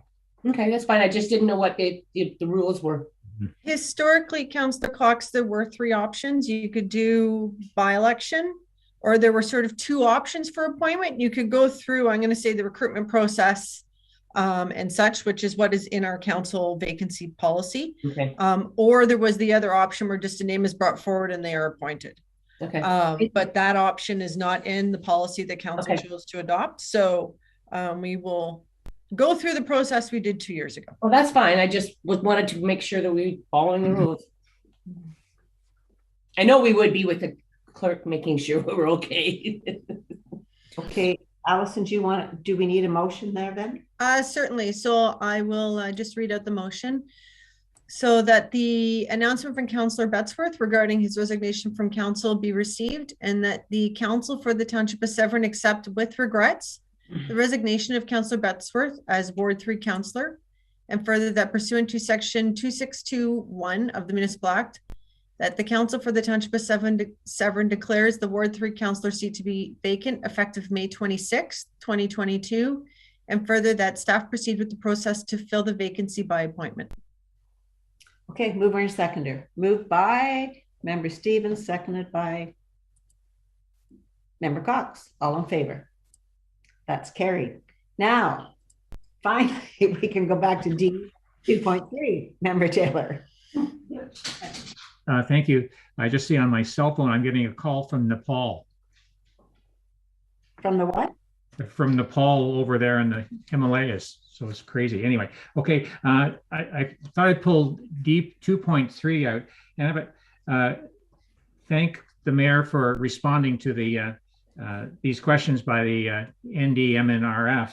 But I had some questions on question number 4 there. Should more restrictive municipal bylaws apply where they exist and are created? And I look no further than Georgian Bay has a bylaw there, 2014-75, section 4.6. And I'm hoping staff will look at that. I do believe it was mentioned in the Gloucester Pool Cottage Association PowerPoint, but they're saying that notwithstanding of any provisions in this bylaw, no person shall use or attach any in-water boathouse, barge, marine vessel, or any other floating vessel for a dwelling in any residential shoreline, open space, etc. So I'm hoping staff will look at that when they're reviewing something that we can do from our end. I think we should make these things more restrictive as we can within our grasp there. And then question number 5, it was mentioned about garbage and gray water, and this triggered me. I said, well, I wonder if SSEA has ever been contacted about their comments on these. Currently, these things could sit for 21 days pumping gray water into Severn Sound, which was just delisted 20 some years ago. And gray water is full of bacteria from your washing your hands and whatever else goes in there. So I'm wondering if Allison could create a motion there. 2 things: that A, we look at Georgian Bay's bylaw, and B, approach Severn Sound about their comments on these floating cottages, especially in Gloucester Pool, which is in Severn Sound.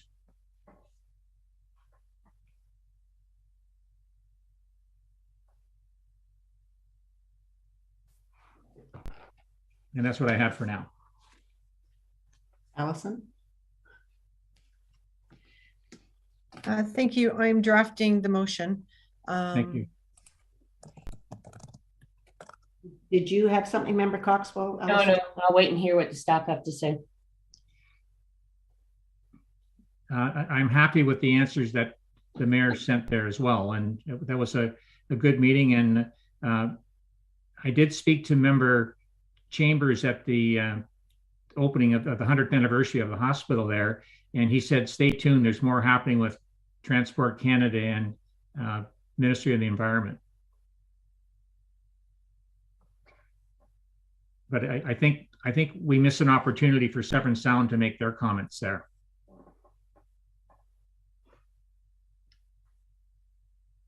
Okay, so I'll read a draft motion out. So the motion reads that the township review the Township of Georgian Bay's bylaw and restrictions respecting floating container cottages, and further that the issue of floating container cottages be referred to Severn Sound Environmental Association for comment. Did you have a comment, Member Cox? Yeah, I do.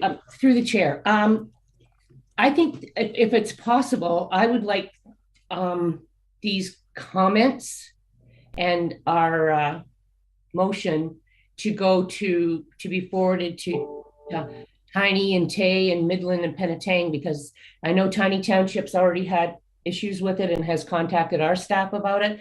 So why would we reduplicate the service and make sure that they know where we're coming from and the different things that we're doing, so we can all work together instead of wasting people's times, everybody going this way and that. Maybe I'm out of place here, but maybe Ms. Mandeville can help me. Katie, you joined us. You have some comments?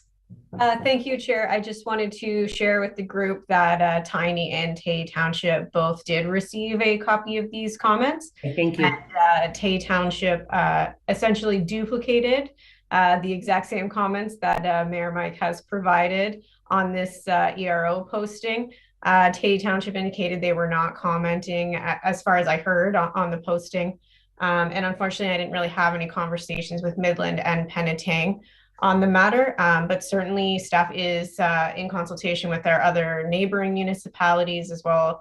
Those I mentioned, plus Oromidani, we've had some chats with as well. So certainly staff, at least at the tiny township level, was aware, and they did provide those comments. I believe their council had directed them to comment without it going back to council, but I will defer to the clerk on and members of council if they want to share these at the council level. Thank you very much, Katie. So do you want to read that motion again? And if we're in favor, we'll vote. Sure. Councillor Cox, did you want it still circulated around, or? Well, if our staff have already done it, and I'm sure council will talk to other councillors, I'm sure it'll be fine if the staff know it, the other townships and have seen it. Okay. So the motion reads that the township review the Township of Georgia-based bylaw and restrictions respecting floating container cottages, and further that the issue of floating container cottages be referred to Severn Sound Environmental Association for comment. Okay, mover and seconder. Moved by member Taylor, second by member Stevenson. All in favor? And that's carried. Thank you. Madam Chair, excuse me. An issue has come up that I have to deal with, so I'm going to have to exit the meeting. I apologize for that, and I'll be joining you at the next meeting. Thank you. You have a good day. Take care. Thank you. Okay, so we will go to down to committee updates, and we can start with member McIntyre.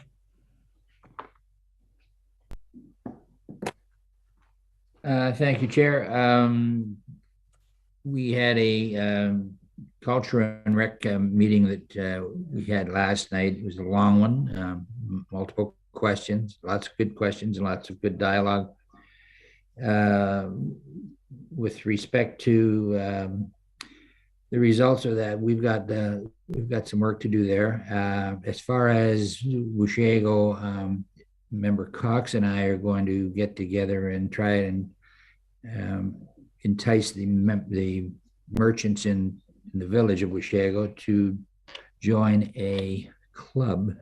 Allison won't let me call it a committee, a club for the beautification of Washago.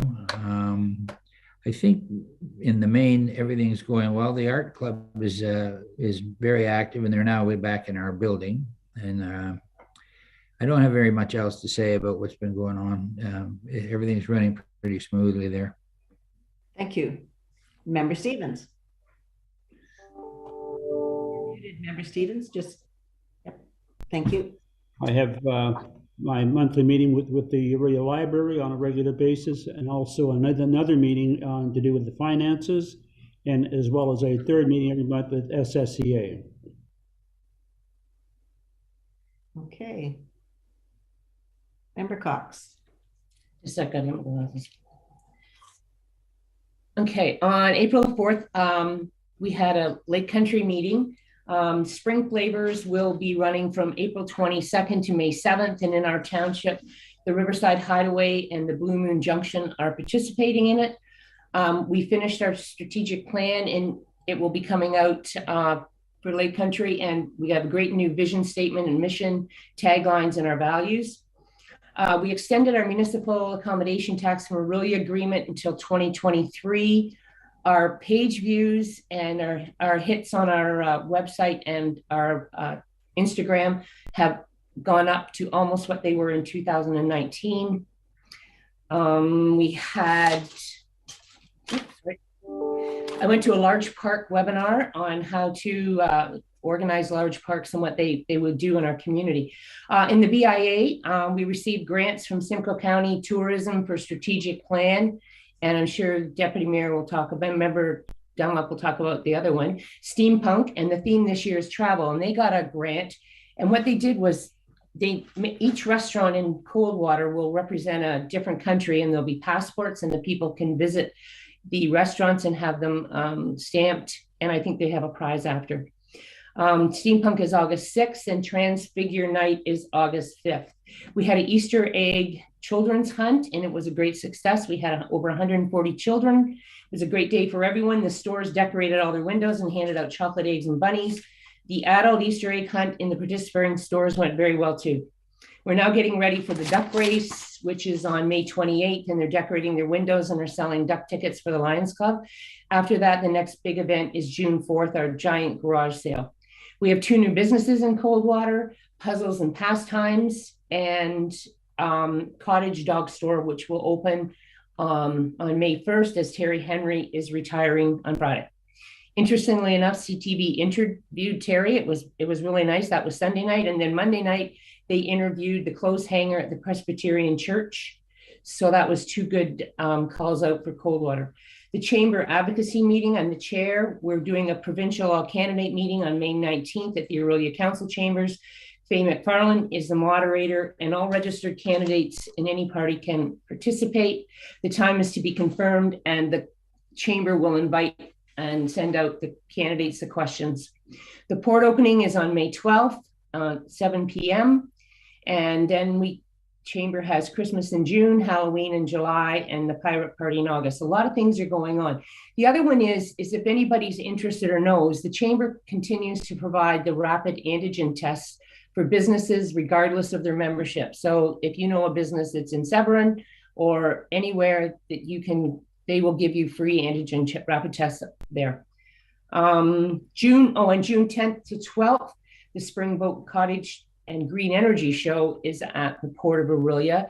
They are promoting electric boats and battery operated. The Coutageing Health Team meeting, update on COVID. We have an increase in hospitalization. There's 14 people in Soldiers Hospital. That's the highest they've had. They're still in full protection at the hospital, wearing all their gears and everything. A rec meeting last night, as Jim said, went very well. And that is it for my committee meetings. There were other things I went to, but committee update. Thank you. Member Taylor? Okay, the Cowater Mill, just to remind everyone that the grand opening for the second floor is on June the 12th. And you'll be getting an invite there. It'll be going to Allison, and she'll pass it out to all of council. One initiative that the mill is starting this summer is called Saturday Night Live. So it's going to be music under the musical barn for the Saturdays in August up until including Labor Day. So something to go in and watch some music play from local talent there. And the mill also received a grant from the county to assist in, we're getting the doodle pole redone and recarved by someone. And it's actually, it was a basswood tree my brother cut down, and it's sitting in a kiln right now up on Gervais Road and ready to be carved in a couple of weeks. So that's going to happen. And that grant money is going to pay for the doodle pole, some picnic tables, bike stands, and assist us with the grand opening. So hope everyone, it's open to everyone for the grand opening, and nice to see everyone there.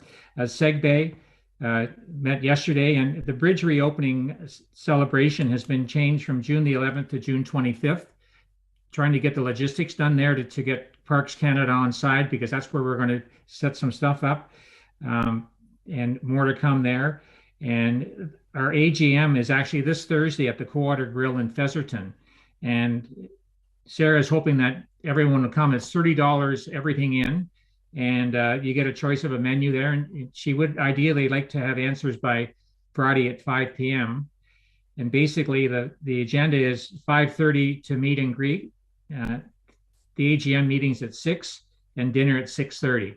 So hoping that we get council and staff that want to come there. And I haven't been there yet, so I'm looking forward to going there. So if you can't get a hold of Sarah, please contact me, and I can get you signed up.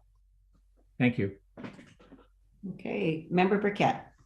Thank you, through you, Madam Chair. Mark, can you go back to the grand opening of the mill? It's because tomorrow I'm meeting with the mayors in the area, as well as the chief, and I think we would like the chief to come if he's available. Yeah, he's invited. Oh, good.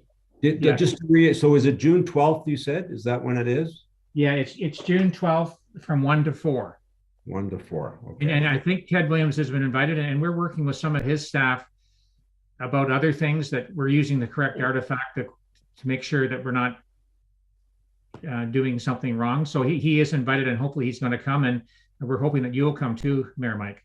I'll be there. So just the other thing, the AGM for Segbay, could you send me the invite or have Sarah send it to me, please, so I can respond to it? Yeah, I will, Mike. And so it's in Featherton there. You want me to just say that but there's a choice of a menu there, but I can shoot it back to council and or if Allison could resend that out. Allison, could you? Yeah, Sure, I can resend it. We want you to choose that menu before you go away. Yeah. Yeah. Perfect. All right, thank you. The only, it's been quiet for me. I did not have an affordable housing meeting or an airport meeting. I have one next week. And the only other thing to Member Dunlop, they must have missed the invite for Monday night at Otis Park because usually we all get an invite to the AGM. Did John?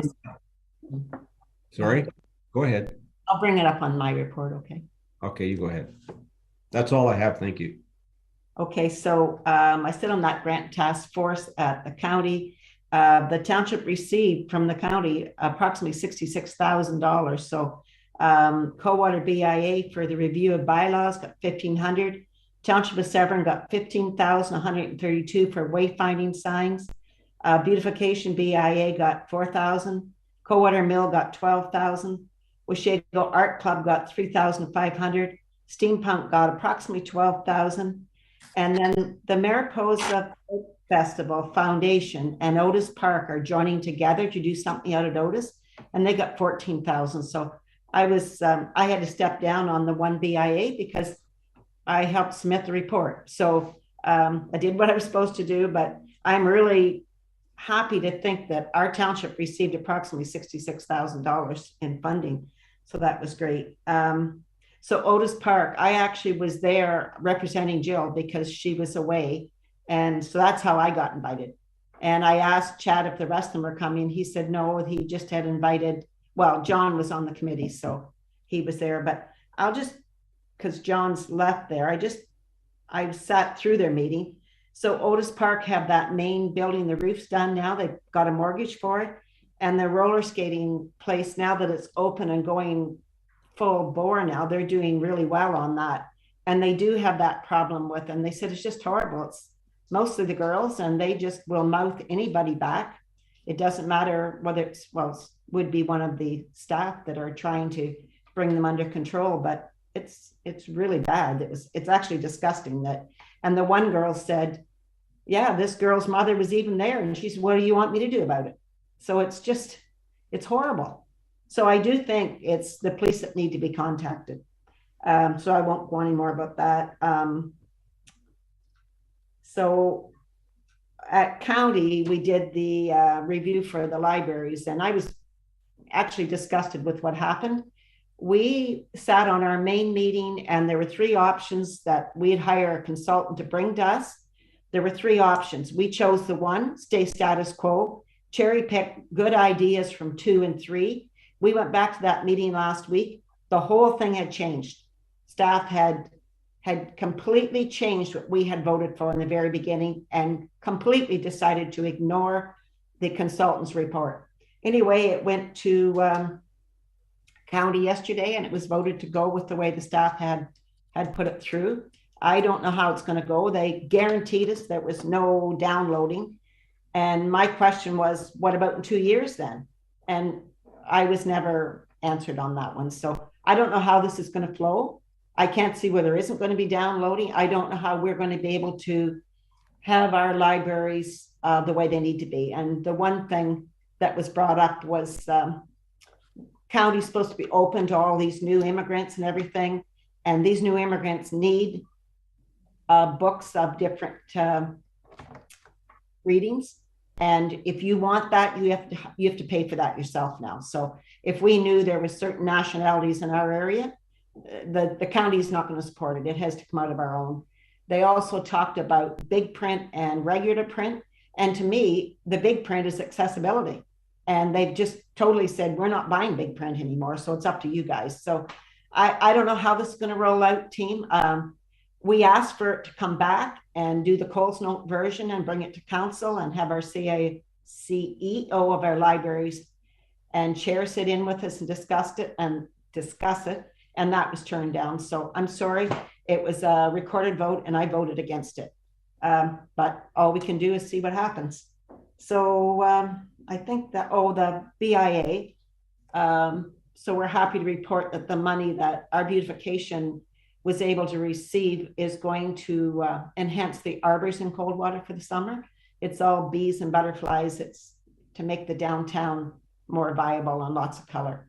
So excited about that. And I think that's all I have for now.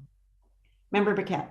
Thank you, Madam Chair. Just, and not to discredit what you said, the library meeting yesterday at the county was quite lengthy. It was a 2-hour meeting. And I will tell council that I did meet with Member Dunlop and Dee at the library in Coldwater last week.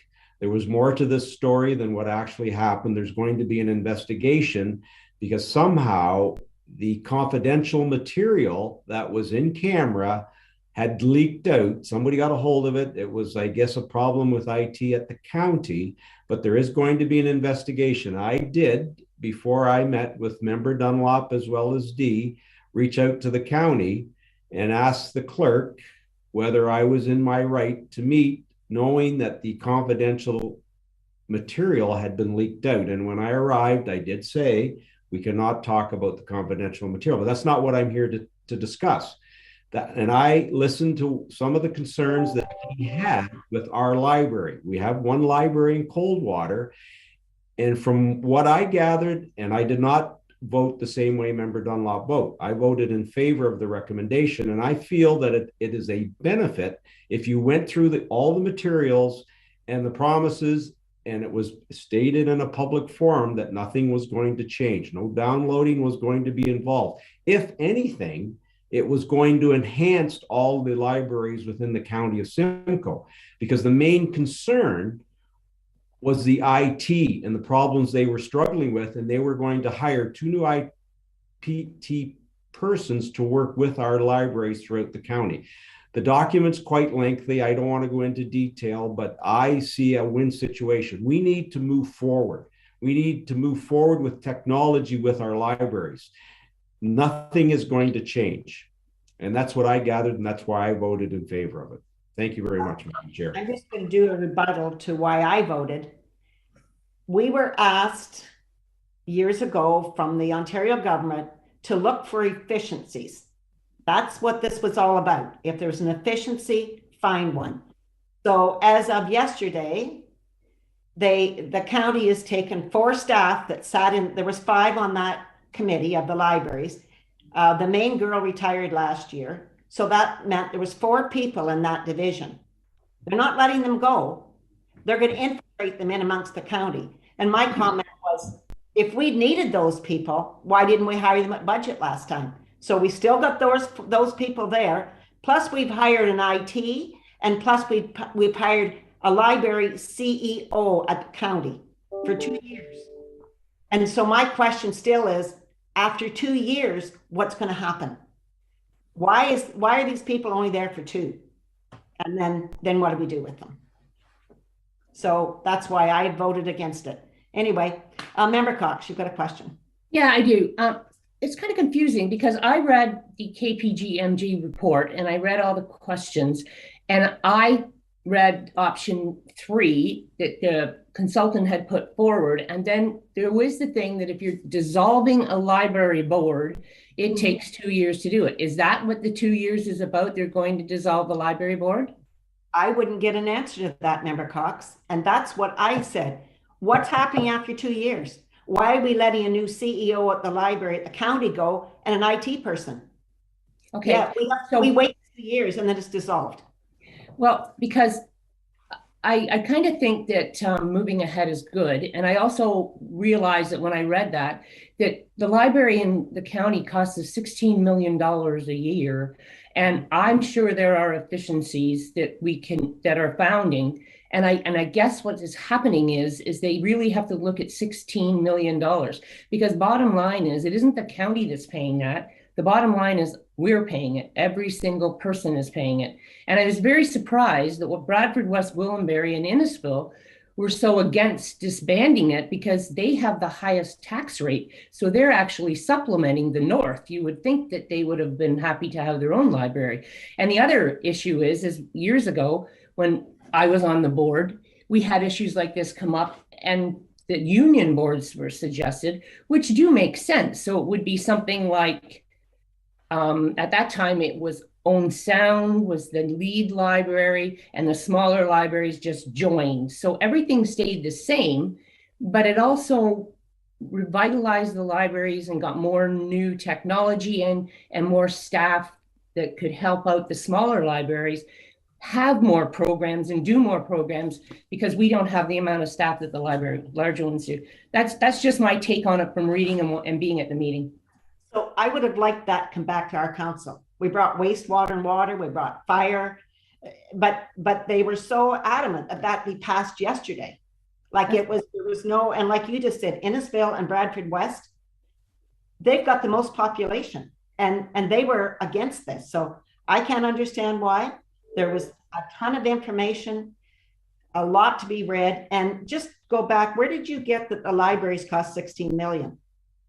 It's in the KPGM report, plus there are question and answers to the library's concerns from Springwater, Collingwood, Penetang, Bradford, West Gwillimbury. I was not of the KGMP. It's in there. It's in the report. I read it. I've sat in on them, and some of their reports were questioned, like, where are you getting this fund from? Because as far as I know, it's 800,000. So I don't know where they got the 16 million from, but it's the smallest budget of the county of Simcoe. And I was always proud of the county of Simcoe for two things: our force and our libraries. And now we're down to this. And I don't think anybody, honestly, I don't think anybody fully understands what's going to happen to our libraries in 2 years. And they're adamant. Greenwood and John Dale are, no, we're not downloading. When I brought that up in one of the meetings, anyway, can't go into that. Member Burkett. Through you, Madam Chair, nothing's going to change. Our libraries are our libraries. They're there. They're not downloading. It's not like we're taking them away. All the services that the county provided are going to still be there. We'll be able to access them through our libraries. There is a cost savings when you read the report. I don't want to go into detail, and I don't think it's fair that we sit here. But anyway, if anybody's interested in reading it, it's a great reading document. The $16 million was there. It was there in that report. Yeah, anyways, thank you. I saw it there, but look at our budget book, Mike. So I'm still, why are we hiring two main people and in 2 years we're getting rid of them? And I can't say, I'd like to see in 2 years if there isn't a downloading and our services don't change. That's all I'll say about that today. Okay, so Chief Administrating Officer updates, please. Oh, there she is. Sorry. Camera, click happy, and I'm clicking on and off. The city of Aurelia gave the director of planning and myself an update yesterday on the lands need study process. So I just wanted to bring council up to speed on that. So essentially they are slowing down the process, and they are going to continue to study a range of density options. So they're looking at, higher densities, and whatever they come out with their density decision will down the road impact where they need to expand or not. So the timeline that they gave us was they were, I think they're starting this new study now, but they are going to work on it over the winter. So it won't come out probably until 2023 now. And at that time, they will have an open house. And then they expect in spring of 2023, council to endorse a new intensification target, which will drive their boundary needs. So it has slowed right down, and it was good of them to give us an update. They're going to do a press release today, so the public will be informed of what their new steps look like. So I just wanted to give you a heads up before that came out. It should come out actually any minute. They said 10:30, but I don't think it's out yet. But it was good of them to give us a heads up before it was coming. And that's all I have today. Member Cox. Yeah, through the chair to Lori, I watched the council meeting on Monday night, like I watched it after, and I had to go back 5 times because that motion was in a consent agenda that just went right through. I had to figure out where this whole little thing was, because I'd heard rumors that they were going to do something. So I was very happy to read that. Yeah, thank you very much. Any other questions for the CAO? Okay, seeing none. Member Paquette. Sorry, through you, Madam Chair. I forgot in my updates to Member Taylor, the CCAN report, Member Taylor, was done by both Andrea and Katie, and I just wanted to thank them both for the report, just so that you know. Well, I thought it was you too, Mike. So your name's up. I can't take the credit for it, Member Taylor. Like, it was the good work of both Katie and Andrea. So I need to thank. I think it'll look great on behalf of the township for sure. Absolutely. Okay, duly noted. Allison, you have a motion to close, I think. Yes, we have no closed session, so it's just adjournment. So the motion reads that this meeting be and is hereby now adjourned at 11:09 a.m. Mover and seconder, please. By Member Taylor, second by Member Stevens. All in favor? Carried. Have a good day. Stay warm. Go out and